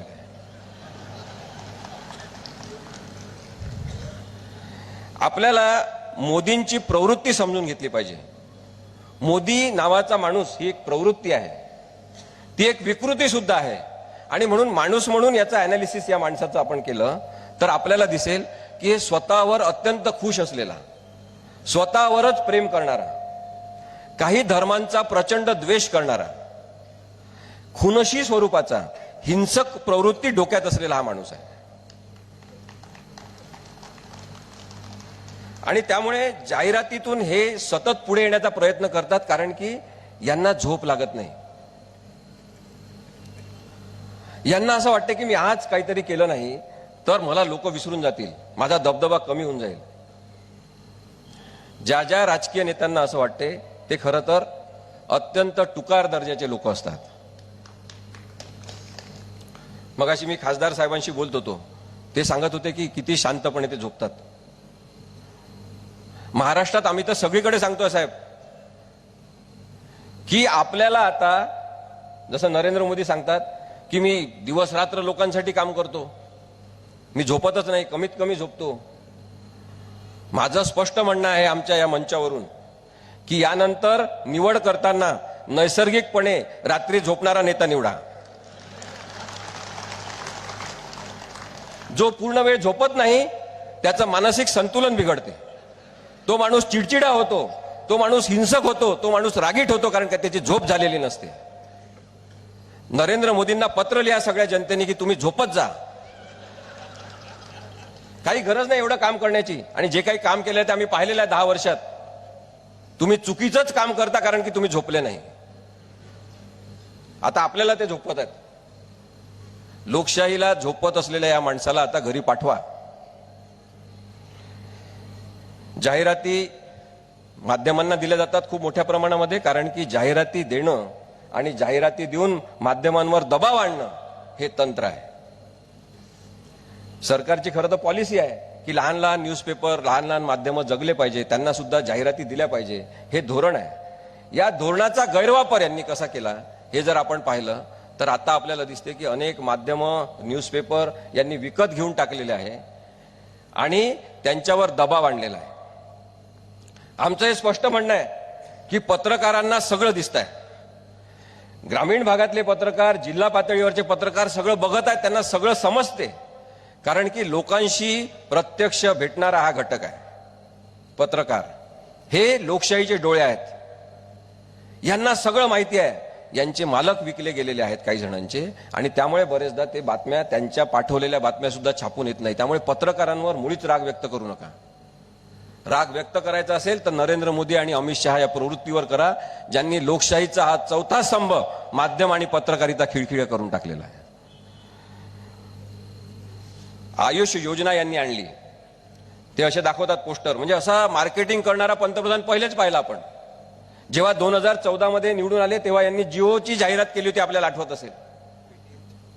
पेटीएमची पण जाहिरात यांनी केली. पंतप्रधान साधारणतः धोरणात्मक विषयांवर बोलतात, धोरणात्मक विषयांवर काम करतात, पण हे यांनी पाळलेल्या उद्योगपतींचे उद्योग वाढवण्यासाठी काम करतात. ते म्हणतात मला काहीच नाही, परिवार नाही, काही नाही, मैं झोला लेके निकल जाऊंगा. लोकांना खरं वाटतं की बरोबर आहे, यांना तर काहीच नाही, यांचा जो घर नाही, यांचा जो संपत्ती नाही. राहुल गांधी सांगतात ते 100% बरोबर आहे, अदानीची सगळी संपत्ती मोदींची आहे आणि ती भ्रष्टाचारातून जमवलेली आहे. साधं विमानतळाचं तुम्ही उदाहरण घ्या. आतापर्यंत त्याचा नियम काय होता की ज्यांना विमानतळ जोपासण्याचा, विमानतळ सांभाळण्याचा आणि विमानतळावर काम करण्याचा अनुभव असेल त्यांनाच विमानतळाच्या संदर्भातले अधिकार दिले पाहिजे. यांनी ती अट काढून टाकली आणि मुंबईचं विमानतळ अदानीला देऊन टाकलं. अनेक विमानतळ आज अदानीला देऊन टाकलेले आहेत. रेल्वे स्टेशन विकणं सुरू केलेलं आहे. खोटा खोटा चहा ज्यांनी रेल्वे स्टेशनवर विकला त्यांनी खरोखर आपले रेल्वे स्टेशन विकणं सुरू केलेलं आहे. आणि त्यामुळे आपल्याला अत्यंत सजग पद्धतीने डोळे उघडून यांच्या प्रत्येक कृतीकडे बघितलं पाहिजे असं मला वाटतं. आयुष योजनेमध्ये जवळपास ते म्हणतात 3400 3500 काहीतरी पेशंट आम्ही त्यांना पैसे दिले, तपासलं, इलाज केले. महाराष्ट्रामध्ये माझ्याकडे स्वतः केसेस आहेत. आता आम्ही केसेस काही ड्राफ्ट करतोय. कोविडच्या काळात झालेल्या भ्रष्टाचाराच्या, लस कशा प्रकारे ज्या मोफत वाटाच्या त्या विकलेल्या आहेत त्याच्याबद्दल केसेस आम्ही औरंगाबाद हायकोर्टात दाखल करणार आहोत. पण मला सांगायचा मुद्दा हा आहे की मेलेल्या पेशंटवर खर्च दाखवून जवळपास यांनी करोडो रुपये हे आपापल्या पक्षाच्या काही संस्था संघटनांना दिलेले आहेत. आणि कधीतरी याचा हिशोब चुकवावा लागेल. म्हणजे आपण म्हणतो ना मराठीमध्ये, मड्यावरच्या काय टाळूचं लोणी खाणारे, 400 पार वगैरे असा यांनी नारा दिलेला आहे. कारण की हे घाबरलेले आहे, यांना माहिती आहे यांचे लोक एवढे निवडून येऊ शकत नाहीत. मोदींच्या नावावर निवडणूक लढवणे हाच आता यांच्यासाठी शाप ठरणार आहे. मी आपल्याला सांगतो, जेवढा 3000 कोटी रुपयाचा यांनी जाहिरातीवर नरेंद्र मोदींच्या खर्च केलेला आहे, अजूनही नरेंद्र मोदींच्या चेहऱ्यावर ते निवडणूक लढवू इच्छितात. लोक आता नरेंद्र मोदींचा चेहरा आणि ते अमित शहाचं तोतडं बोलणं पाहून कंटाळलेले आहेत. मोदींचीच प्रतिमा आता यांच्या अंगावर येणार आहे आणि नरेंद्र मोदींना जेवढे दाखवतील तेवढे लोक आता यांना रिजेक्ट करणार आहेत. त्यामुळे एक धोका यांनी पत्करलेला आहे, नरेंद्र मोदींचा चेहरा मोठा करून सातत्याने, आणि त्याचं मोठं पाप यांच्या माथी आता लागणार आहे. पराभव सुद्धा यांना डोकेदुखी म्हणून सहन करावा लागू शकतो. म्हणून आपल्याला एक लक्षात घ्यायला पाहिजे की भाजपचे प्रशंसक असलेले, नरेंद्र मोदींचे भक्त असलेले, जे नरेंद्र मोदींबद्दल काहीच विश्लेषण केलं तरी ऐकून घेऊ शकत नाही, अगदी आपल्याला मारहाण करण्यासाठी येऊ शकतात, अशा लोकांच्या नादी लागू नका. मत देणारे वेगळे आहेत आणि महाराष्ट्रातली ही परिस्थिती इथला शेतकरी, मजूर, कामगार बदलणार आहे, मध्यमवर्गीय माणूस बदलणार आहे, इथे बसलेल्या स्त्रिया बदलणार आहेत. त्यांना माहित झालेलं आहे की मोदी हा अत्यंत खोटारडा माणूस आहे. त्याच्यामुळे आपल्याला मोदी विरुद्ध मुद्दा अशी लढाई करायची आहे. मुद्द्याची लढाई झाली पाहिजे. यांच्याशी मुद्द्यांवर बोला, यांच्याजवळ उत्तर नाही, हे नेहमी मंदिराबद्दल बोलतील. यांच्याशी मुद्द्यांवर बोला, बेरोजगारीवर बोला, महागाईवर बोला, हे पुन्हा मंदिराबद्दल बोलतील. यांच्याजवळ विषयच नाही. मोदींच्या सगळ्या 10 वर्षाच्या कामकाजामधून मंदिर काढून टाका, धर्म काढून टाका, यांनी काम शून्य केलेलं आहे. धर्माधर्मामध्ये तेढ निर्माण करणारा, भांडण लावणारा, राक्षसी प्रवृत्ती असणारा माणूस नरेंद्र मोदी आहे, हे मी स्पष्टपणे आपल्याला सांगतो. आधी निवडणुका खेळल्या जायच्या आधी तो काळ होता खेळीमेळीचा, की जिंकल्यावर सुद्धा हरलेल्या माणसांनी अभिनंदन करायचं, हरलेल्या माणसाचं सांत्वन जिंकलेल्यांनी करायचं, अशा प्रकारची संस्कृती महाराष्ट्राने पाहिलेली आहे. पण यांनी निवडणुकीला युद्धाचं स्वरूप दिलेलं आहे. आणि त्यामुळे मी मगाशी जे सांगत होतो की वेस्ट बेंगॉलमधल्या 42 जागा असतील, महाराष्ट्रातल्या 48 जागा असतील, कर्नाटकमधल्या 28 जागा असतील, बिहारमधल्या 40 जागा असतील, या सगळ्या 4 राज्यांमधल्या जागांवर यांचं अस्तित्व आहे. आणि म्हणून सगळी गडबड या राज्यांमध्ये यांनी सुरू केलेली आहे. जी व्यक्ती आज सत्तेत आहे, ती प्रवृत्ती नरेंद्र मोदी आणि अमित शहांची, ही कोणाचाच विरोध आपल्याला नको अशा स्वरूपाची आहे. आणि त्यामुळे त्यांना मगाशी जे संचालन करतो त्यांनी सांगितलं, मगाशी पाटील साहेब बोलत होते त्यांनी सुद्धा सांगितलं की एकाच वेळेस 150 पर्यंत खासदारांना बाहेर करणारा हा माणूस कशासाठी? कारण की विरोधी आवाजच यांना नको, विरोधी पक्ष मुक्त अशा स्वरूपाची संसद यांना पाहिजे. खेळाडू मुक्त खेळ यांना पाहिजे, कारण की यांच्यामध्ये खिलाडू वृत्तीच नाही. प्रश्नमुक्त पत्रकार यांना पाहिजे, प्रश्नच विचारायचे नाही. आणि त्यामुळे यांनी 10 वर्षात एकही प्रेस कॉन्फरन्स घेतलेली नाही. अमेरिकेमध्ये एकच प्रश्न विचारू दिला त्यांना तर ते घाबरगुंडी उडाली. कारण की टेलिप्रॉम्प्टर इकडे थोडं बघायचं, इकडे थोडे बघायचं, आणि कधी टेलिप्रॉम्प्टर बंद पडला की तत्तपापा करायचं. पाहिलेलं आहे आपण, व्हिडिओ आहेत त्यांच्या उपलब्ध. एंटायर पॉलिटिकल सायन्स मध्ये नकली डिग्री असलेला हा माणूस बोलूच शकत नाही पत्रकारांशी. बाकीचे सगळे पत्रकार जाऊ द्या. उस्मानाबाद मधल्या काही तटस्थ माध्यमातील आणि पत्रकारांना नरेंद्र मोदीला बोलवून उत्तर द्यायला सांगा, देऊ शकतात का बघा. आणि म्हणून मला असं वाटते की आपल्याला जर यांनी हे युद्ध सुरू केलं असेल तर ही लढाई आपल्याला लोकशाहीची म्हणून लढली पाहिजे. हे सिनेमे काढतात, बेकार सिनेमे, बोगस सिनेमे, खोटारडेपणावर आधारित सिनेमे. 370 नावाचा सिनेमा मी अजून पाहिलेला नाही, त्याचं ट्रेलर पाहिलं मी, पण आपल्याला मी नक्की सांगू शकतो की हा बोगसपणावर आधारित सिनेमा आहे. कोणत्या कोणत्या फाईल्सचे नावं देऊन हे सिनेमे काढतात. लव जिहाद बद्दल यांचे पाळीव पत्रकार 4 जण, ते कोणते, आजतक, मला वाटतं इंडिया टुडे आणि नवभारत आणि कोणते तरी आणखी एक चॅनल आहे, जी न्यूज, रिपब्लिक नाही, रिपब्लिक याच्यामध्ये नाही, पण 4 इतर चॅनलवर सर्वोच्च न्यायालयाने सुद्धा ताशेरे ओढले. आणि एवढंच नाही तर त्यांची जी अपेक्स संस्था आहे ब्रॉडकास्टिंग असोसिएशनची, त्यांनी यांना दंड ठोठावला आणि यांना सांगितलं की तुम्ही प्रत्येक निधर्मी विवाह किंवा धर्माधर्मामध्ये, म्हणजे मुस्लिम हिंदू ख्रिश्चन अशा धर्मांमध्ये होणाऱ्या विवाहांना तुम्ही प्रत्येक विवाहाला लव जिहाद म्हणू शकत नाही. आणि तुम्ही निराधार स्वरूपाच्या, तथ्य न तपासता, वस्तुस्थितीला धरून नसलेल्या बातम्या दाखवलेल्या आहे, याच्याबद्दल यांना दंड सुद्धा ठोठावलेला आहे. आणि तो सुधीर चौधरी, आपले विश्वंभर चौधरी चांगले आहेत, तो सुधीर चौधरी हा वाया गेलेला पत्रकार आहे. अमिश काय त्याचं नाव, देवगण, आणि अजून 2-3 जण, हे विषारी पत्रकार नरेंद्र मोदी आणि अमित शहा प्रवृत्तीची देणगी आहे भारताला, ज्यांनी माध्यम व्यवस्था पोखरून काढलेली आहे. यांच्या चॅनलवर बंदी घाला, बघूच नका. नरेंद्र मोदी आणि अमित शहा यांच्यावर त्याच्यामुळेच आमचं एक आरोपपत्र आहे या जनतेच्या न्यायालयामध्ये. हमारा आरोप है, आमचं हे आरोपपत्र आहे या दोघांवर, ज्यांनी लोकशाहीची तब्येत आणि प्रकृती ढासळून टाकलेली आहे. की लोकशाहीला स्वैराचारात ढासळून हुकुमशाहीकडे तुम्ही वाटचाल करतात. आमचा आरोप आहे नरेंद्र मोदी आणि अमित शहांवर की गुन्हेगारी, बलात्कारी आणि भ्रष्ट नेत्यांनी भरलेलं राजकारण यांनी तयार केलेलं आहे. नारायण राणेंपासून कृपाशंकर सिंग पर्यंत आणि अनेक लोक भ्रष्ट राजकारणी आज सगळेजण भाजपमध्ये आहेत किंवा भाजपला सपोर्ट करतात. एकनाथ शिंदे सकट सगळे. काही जणांच्या हातात संपत्ती तुम्ही केंद्रित करून नवीनच एक हुकुमशाही आर्थिक स्वरूपाची तयार केली आहे असा आमचा तुमच्यावर आरोप आहे. आमचा तुमच्यावर आरोप आहे की घराणेशाहीच्या विरोधात तुम्ही बोलता, पण तुम्हीच घराणेशाहीचं राजकारण सुरू केलेलं आहे. आमचा आरोप आहे नरेंद्र मोदी आणि अमित शहांवर की त्यांनी पाळीव अभिनेत्यांना आणि अभिनेत्रींना घेऊन खोटे चुकीचे दिशाभूल करणारे सिनेमे काढणं सुरू केलेलं आहे. अनियोजित स्वरूपाची नोटबंदी करून त्यांनी गरिबांना आणखी गरीब आणि मध्यमवर्गीयांना आणखी मध्यमवर्गीयांमध्ये ढकलून दिलेला आहे. द्वेषयुक्त भाषणांमध्ये नरेंद्र मोदी आणि अमित शहा आल्यानंतर वाढ झालेली आहे.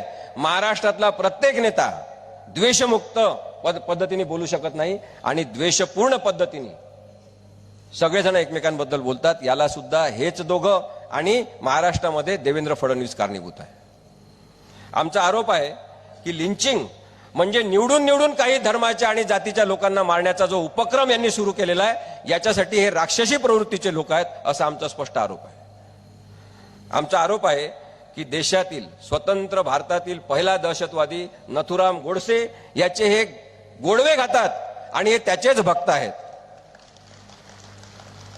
आम्हाला फार आनंद झाला होता. भारतातल्या सगळ्या लोकांना जे नरेंद्र मोदींना मानत नव्हते, त्याच्याकडे तटस्थपणे बघत होते, ते सुद्धा लोक भावूक झाले ज्या दिवशी नरेंद्र मोदी पंतप्रधान म्हणून संसदेच्या पायऱ्यांवर गेले आणि पायऱ्यांच्या तिथे डोकं टेकून संसदेमध्ये प्रवेश केला. आपल्याला क्या बढिया आदमी आहे. संसदेबद्दल केवढं प्रेम, लोकशाहीबद्दल केवढं प्रेम. पायरीवर डोकं घासून हा माणूस संसदेमध्ये प्रवेश करतो. नंतर आमच्या लक्षात आलं, कालांतराने आमच्या लक्षात आलं की यांचा पूर्वज त्याच प्रवृत्तीचा एक माणूस, त्यांनी सुद्धा महात्मा गांधींना आधी पाया पडला होता, नंतर गोळ्या घातल्या होत्या. त्यामुळे माझं स्पष्ट म्हणणं आहे की नरेंद्र मोदी या स्वतःमध्ये आत्मकेंद्रित आत्ममग्न असलेल्या माणसाला, मानसिक असंतुलन असलेल्या माणसाला आता आपण राजकारणातून हद्दपार केलं पाहिजे. ट्रेनमध्ये शूटिंग करतात, समुद्रात शूटिंग करतात, जिथं कोणी नसेल तिथे सुद्धा असं असं हात हलवत शूटिंग करतात. आमचा आरोप आहे यांच्यावर की तुम्ही नाटकीपणा करता. महिला कुस्तीपटूंचा तुम्ही अपमान केला, स्त्रीबद्दल तुमची संवेदनशीलता शून्य आहे असा आमचा तुमच्या दोघांवरही आरोप आहे. अमित शहांवर आमचा आरोप आहे की घराणेशाहीबद्दल बोलतात आणि क्रिकेटचा क सुद्धा येत नसलेल्या ततपप करत बोलणाऱ्या आपल्या अडाणी मुलाला बीसीसीआयचा अध्यक्ष केलेला आहे. शेतकरी आंदोलनाला यांनी देशद्रोही ठरवलं आणि अनेक शेतकऱ्यांच्या हत्या करण्यासाठी नरेंद्र मोदी आणि अमित शहा जबाबदार आहेत. वाईट प्रकारचे कृषी कायदे यांनी आणले. जेव्हा शेतकऱ्यांचं आंदोलन झालं, त्यांनी मागण्या केल्या की बदला हे सगळं, तरी त्यांनी बदललं नाही आणि शेवटी 700 जवळपास शेतकऱ्यांच्या मृत्यूनंतर हे कृषी कायदे यांनी परत घेतले. अत्यंत बेजबाबदार वर्तन आहे. भगवान श्रीरामाचं अपहरण करून जणू काही भगवान श्रीरामाची आपण खरेदीच केलेली आहे अशा थाटात वावरणं हा तुमचा गुन्हा आहे असा तुमच्यावर आरोप आहे. भगवान राम हा सगळ्यांचा आहे, हिंदूंचा आहे, मुस्लिमांचा आहे, भारतातील प्रत्येकाचा आहे. पण जो अत्यंत साधेपणाने आम्ही रामराम करत पुढे जायचो, हिंदू मुस्लिम कोणी असो तो, त्यांना तुम्ही जय श्रीराम अशी घोषणा देऊन जे धार्मिकीकरण आणि विद्रुपीकरण त्याचं केलं आहे, त्याला आमचा विरोध आहे. माध्यमांशी तुम्ही शून्य संवाद केलेला आहे. सातत्याने जनतेसमोर तुम्ही खोटं बोललेले आहात. ते खोटे कोणते बोलले आता मी ते पुन्हा सांगत नाही. विश्वंभर चौधरी माझे मित्र त्याच्याबद्दल बोलतील. संदेश खाली हा वेस्ट बेंगॉल मधला भाग आहे जिथे स्त्रियांवर अत्याचार झाले. जमिनी विकत पाहिजे, काही जणांना जमिनी उद्योगासाठी पाहिजे आणि त्या जमिनी का देत नाही म्हणून तिथल्या स्त्रियांवर तिथल्या सरकारच्या काही लोकांनी अत्याचार केला असा त्यांच्यावर आरोप आहे. आम्हाला ते विचारतात इथे संघाचे लोक, भाजपचे लोक आणि त्यांच्या सगळ्या पिल्लावळीचे लोक की निर्भय बनोची सभा तिथे वेस्ट बेंगॉलमध्ये जाऊन का घेत नाही, कारण त्यांना असं वाटतं की आम्ही कम्युनिस्ट आहे. जिथे जिथे स्त्रियांवर अन्याय अत्याचार होत असेल त्याचा सगळ्यांनी निषेध केला पाहिजे. कोणत्या राज्यामध्ये ते झालं, कोणी ते केलं हा प्रश्नच नाही. संदेश खालीमध्ये जो स्त्रियांवर अत्याचार होत आहे त्याचा आम्ही निषेधच करतो. आम्ही सगळ्यात चांगल्या विचारधारा मानतो. पण मग त्याच्याबद्दल का बोलत नाही, तिथे जाऊन का बोलत नाही असे विचारणाऱ्यांना सुद्धा आमचा प्रश्न आहे की तुम्ही मोदींना कधी बोलताना पाहिलंय का मणिपूरबद्दल? मोदींना कधी बोलताना पाहिलाय का महागाईबद्दल? मोदींना कधी पाहिलाय का काळा पैसा, भ्रष्टाचार आणि त्यांच्याच पक्षामध्ये असलेल्या भ्रष्टाचारी लोकांबद्दल? मोदींना तुम्ही कधी बोलताना पाहिलाय का महिला अत्याचाराबद्दल, शेतकऱ्यांवर होणाऱ्या अन्यायाबद्दल, शेतकऱ्यांच्या सतत वाढणाऱ्या उत्पादन खर्चाबद्दल आणि तरी त्यांच्या उत्पादन मालाला किंमत नसल्याबद्दल? तुम्ही कधी बोललेले आहे का पेट्रोल आणि डिझेलच्या भाववाढीबद्दल? आम्ही सगळं काय बोलायचं? आम्ही लोकशाहीबद्दल बोलतोय, याचा तुम्हाला त्रास होतो आणि म्हणून तुम्ही पुण्यामध्ये आमच्यावर हमला करता. हल्ला घडून आणल्यावर सुद्धा ट्विटरवर ते टाकता की आम्ही करून दाखवलं, आमच्या पक्षाबद्दल बोलणाऱ्या लोकांना आम्ही जिवंत राहू देणार नाही, अशा स्वरूपाची भाषा तुम्ही वापरता. हा असंस्कृतपणा जो महाराष्ट्रामध्ये रुजलेला आहे तो गृहमंत्र्यांनी आशीर्वाद दिल्याशिवाय राहू शकत नाही.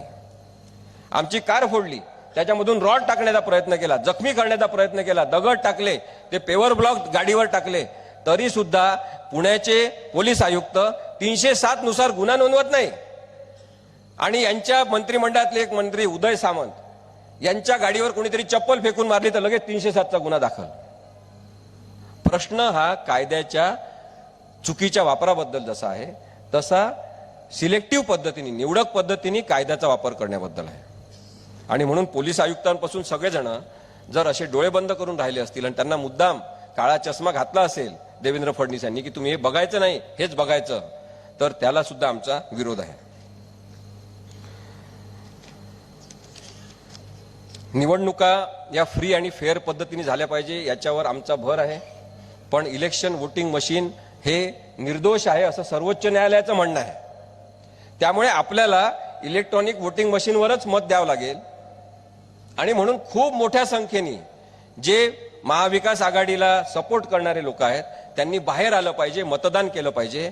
यांनी किती मतं बदलायचे याच्याबद्दलचा अंदाजच यांना येणार नाही, एवढ्या मोठ्या प्रमाणात आपण मतदान केलं पाहिजे. इलेक्ट्रॉनिक वोटिंग मशीन बद्दलच्या शंका आहेत त्या कायम राहतील, दूर होत नाही तोपर्यंत. आम्ही सुप्रीम कोर्टामध्ये केस दाखल केली आहे, त्याच्यामध्ये आमची मागणी आहे की व्हीव्हीपॅट जे आहे त्याच्यावर मतदान करणाऱ्याचं नाव, त्यांनी कोणत्या चिन्हाला मत केलं ते, आणि त्याचबरोबर तारीख आणि वेळ आली पाहिजे. सध्या त्याच्यामध्ये तारीख आणि वेळ येत नाही आणि त्यामुळे तिथे थोडासा गडबड घोटाळा करण्याचा संभव आहे. आणि म्हणून आम्ही म्हणतो की पारदर्शकता पूर्ण आणली पाहिजे. खरं तर 2013 मध्ये सर्वोच्च न्यायालयाने निकाल दिला की ईव्हीएम मशीन अपग्रेड करा, आधुनिकीकरण याचं करा, पण नरेंद्र मोदी मुद्दामून आधुनिकीकरण होऊ देत नाही. इलेक्शन कमिशन ऑफ इंडिया याच्याबद्दल काही बोलत नाही. आता दुसरा मुद्दा याच्यातला एक महत्वाचा आहे की ईव्हीएम मशीन तयार करणारी BEL नावाची जी कंपनी आहे, भारत इलेक्ट्रॉनिक्स लिमिटेड, या भारत इलेक्ट्रॉनिक्स लिमिटेड मधले 4 संचालक हे भाजपचे सदस्य आहेत. आणि म्हणून सुद्धा आपल्या शंका या महत्वाच्या आहेत. तरी सुद्धा इलेक्शन वोटिंग मशीनला सध्या पर्याय नसल्यामुळे आपण त्याच्यावरच मोठ्या संख्येने जाऊन मतदान करायचं आणि ही परिस्थिती आपण बदलून आणायची असं मला वाटते. 19 लाख ईव्हीएम सध्या चोरी गेलेले आहे. त्याचा कुठं गैरवापर होणार आहे, काय करणार आहे आपल्याला माहिती नाही. इलेक्शन कमिशन त्याच्याबद्दल काही करताना आपल्याला दिसत नाही. शेवटचे मुद्दे 2 माझे आहेत, ते मी मांडतो आणि थांबतो. एक म्हणजे ही जी प्रवृत्ती आहे याचा आपण अभ्यास केला तर आपल्याला इतिहासातल्या काही हुकुमशाहींशी यांचं नातं आहे की काय असं वाटेल.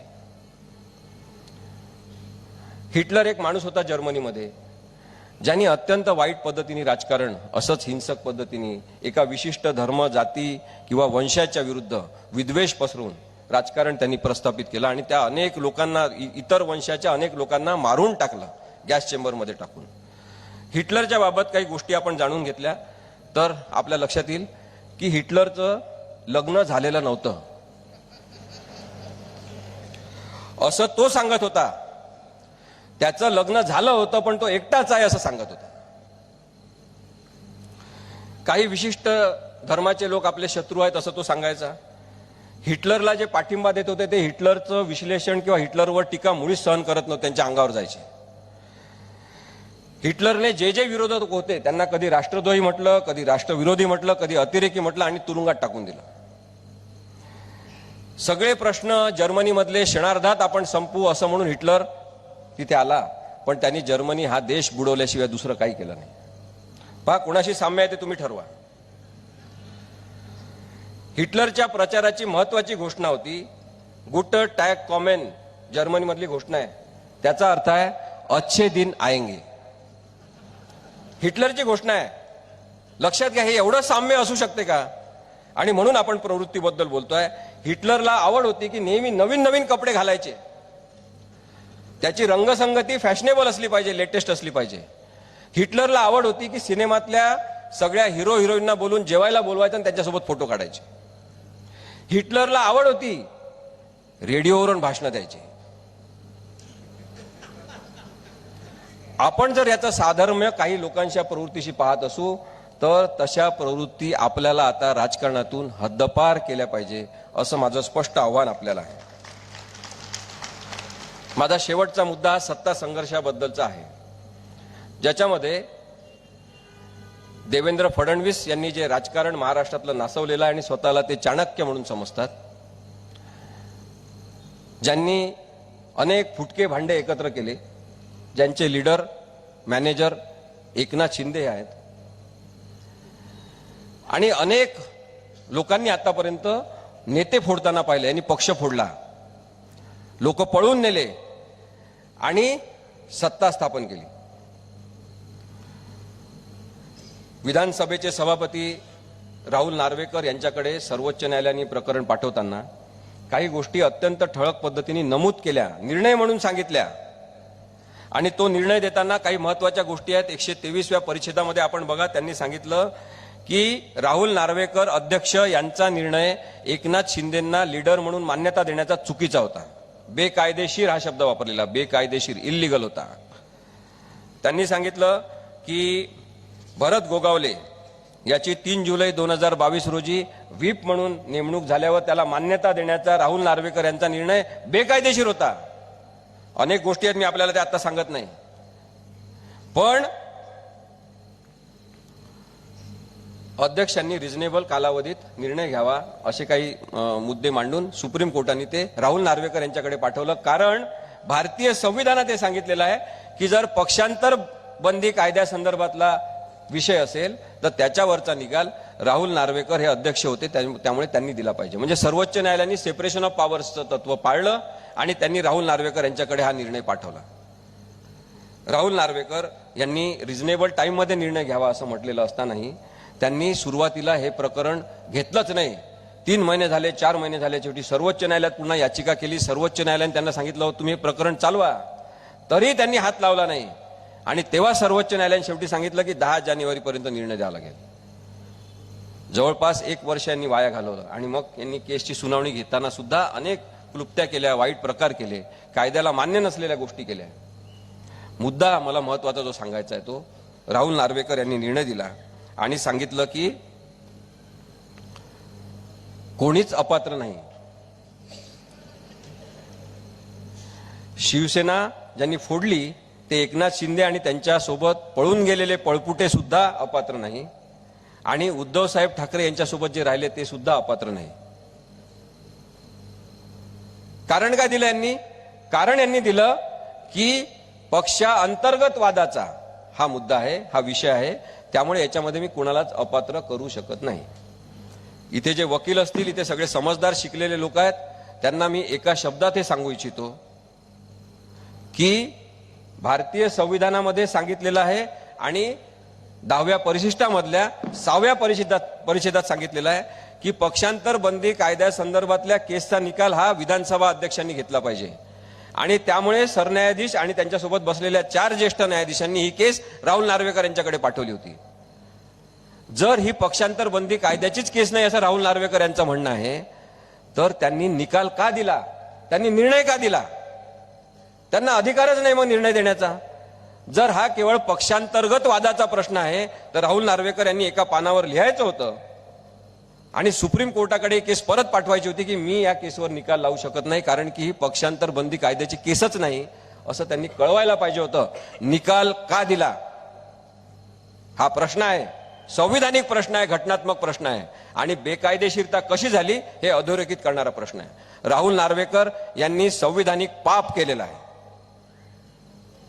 संविधानाची फसवणूक केलेली आहे. भारतीय संविधान जे डॉक्टर आंबेडकरांनी लिहिलं त्यांच्यासोबत फ्रॉड केलेला आहे, आणि म्हणून संविधानाचा अपमान करणाऱ्या या लोकांना याच्यानंतर निवडून द्यायचं नाही.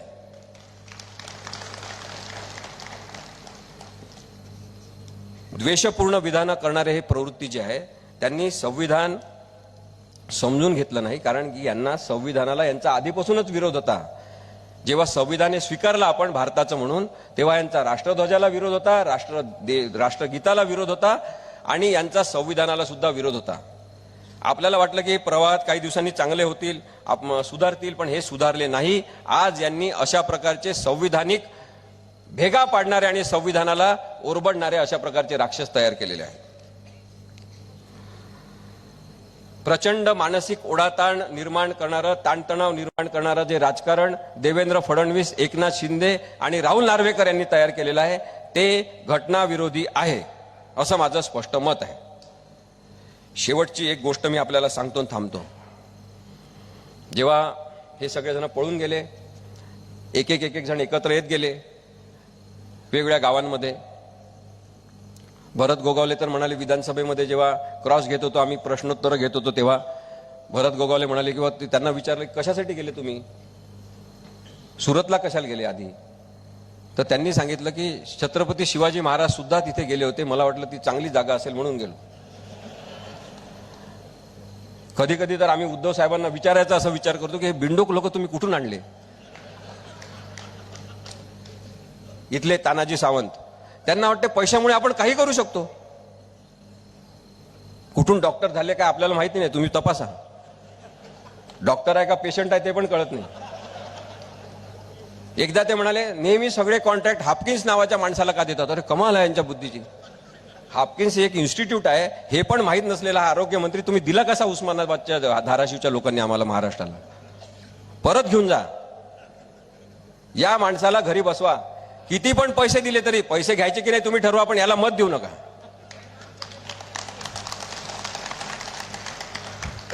जेव्हा या सगळ्यांना पळवून देण्यात आलं, फूस लावून दबावानी, आणि मग परत हे मुंबईत येत होते, तेव्हा एका महाराष्ट्रातल्या ज्येष्ठ नेत्यांनी, मी काही त्यांचं नाव घेत नाही, अनुभवी नेत्यांनी उद्धव साहेबांना सल्ला दिला होता की नितीन देशमुख हे त्यांच्या तावडीतून पळून आले होते.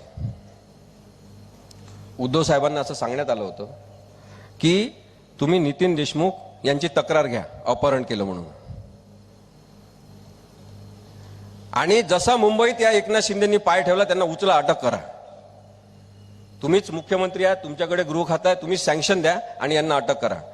एकनाथ शिंदेंना तेव्हा जर त्या सल्ल्यानुसार उद्धव साहेबांनी निर्णय घेतला असता, पकडलं असतं, तेव्हाच यांचं सगळं षडयंत्र कोलॅप्स झालं असतं. पण उद्धव साहेब हे माणुसकी प्रधान व्यक्ती आहेत असं आम्हाला वाटते, दिसते आम्हाला. ते राजकारणामध्ये जी एक अशी पालकत्वाची भूमिका आहे ती घेणारे लोक नसताना हा माणूस अत्यंत साधेपणाने जगण्याचा प्रयत्न करतो. त्यांनी तसा निर्णय घेतला नाही. त्यांना असं वाटलं की हे असं करणं हे चुकीचं ठरेल, आणि माणुसकीवर विश्वास त्यांनी ठेवून त्यांना वाटलं की मुंबईत आल्यावर कदाचित आपल्याशी संवाद साधतील, आपण त्यांना पुन्हा मन वळवू, त्यांना सांगू की असं करू नका, हे चुकीचं आहे. या चांगुलपणावर विश्वास उद्धव साहेबांनी ठेवला आणि त्यामुळे पुढचं महाभारत सगळं घडलेलं आहे. आता ते कोण नेते होते, कोणी कोणाला काय सांगितलं हे मी आपल्याला सांगत नाही, पण एक लक्षात घ्या की राजकीय प्रवृत्तीमधला हा फरक लक्षात घ्या की एक माणूस जो स्वतः पक्ष फोडतो, दुसऱ्यांनी उभा केलेला, पळून जातो, आणि त्याच बेकायदेशीरतेची बाराखडी मान्य करून तिथे बसलेला जो पाळीव राज्यपाल आहे तो निर्णय देतो, आणि सर्वोच्च न्यायालयाला सांगावं लागते की एक लोकशाहीने प्रस्थापित झालेलं सरकार पाडण्यामध्ये राज्यपाल सहभाग घेतात, हे अत्यंत दुर्दैवी आहे असं सर्वोच्च न्यायालयाला टिप्पणी द्यावं लागते. आणि त्या सगळ्या राजकारणामध्ये जे ब्रेन म्हणून काम करतात ते देवेंद्र फडणवीस असतात, आणि ते स्वतःला चाणक्य म्हणतात. हे अत्यंत चुकीचं राजकारण प्रस्थापित केल्यामुळे नंतर राष्ट्रवादी सुद्धा त्याच पद्धतीने फोडण्यात आलेला आहे. लोकांनी ठरवलेलं आहे कोण अपात्र आहे. लोकांनी ठरवलं आहे की आता मतदानाच्या वेळेस कुणाला अपात्र ठरवायचं, हा लोकशाहीचा निर्णय तुम्ही घ्यावा अशी मला आपल्याला नम्र विनंती करायची आहे. मला आपल्याला हे सुद्धा सांगायचं आहे की यानंतर कोणी निवडून येऊ, त्या लोकांना सुद्धा सांगण्याची हिंमत निर्भय नागरिक ठेवतील. निर्भय बनो ही चळवळ निर्भय बनो नागरिक म्हणून सुरूच राहील, कारण की कोणी येऊ त्यांना सांगण्याचा हक्क जनतेचा आहे. आणि ते सांगितल्याचा राग न येणारे नेते आपण निवडायला पाहिजे, शोधायला पाहिजे, त्यांना निवडणुकीत उभं करायला पाहिजे, आणि त्यांनी आता राज्यकारभार इथला चालवला पाहिजे. मी आपल्या सर्वांचे मनपूर्वक आभार मानतो की लोकशाहीच्या लढ्यासाठी आज तुम्ही सगळेजण इथं जमलेले आहात. हीच ताकद वाढवत न्या. सगळ्यांना सांगा की जो चोर आहे त्याला प्रश्न विचारायचे, जो चोर आहे त्याला निवडणुकीत निवडून येऊ द्यायचं नाही. धन्यवाद.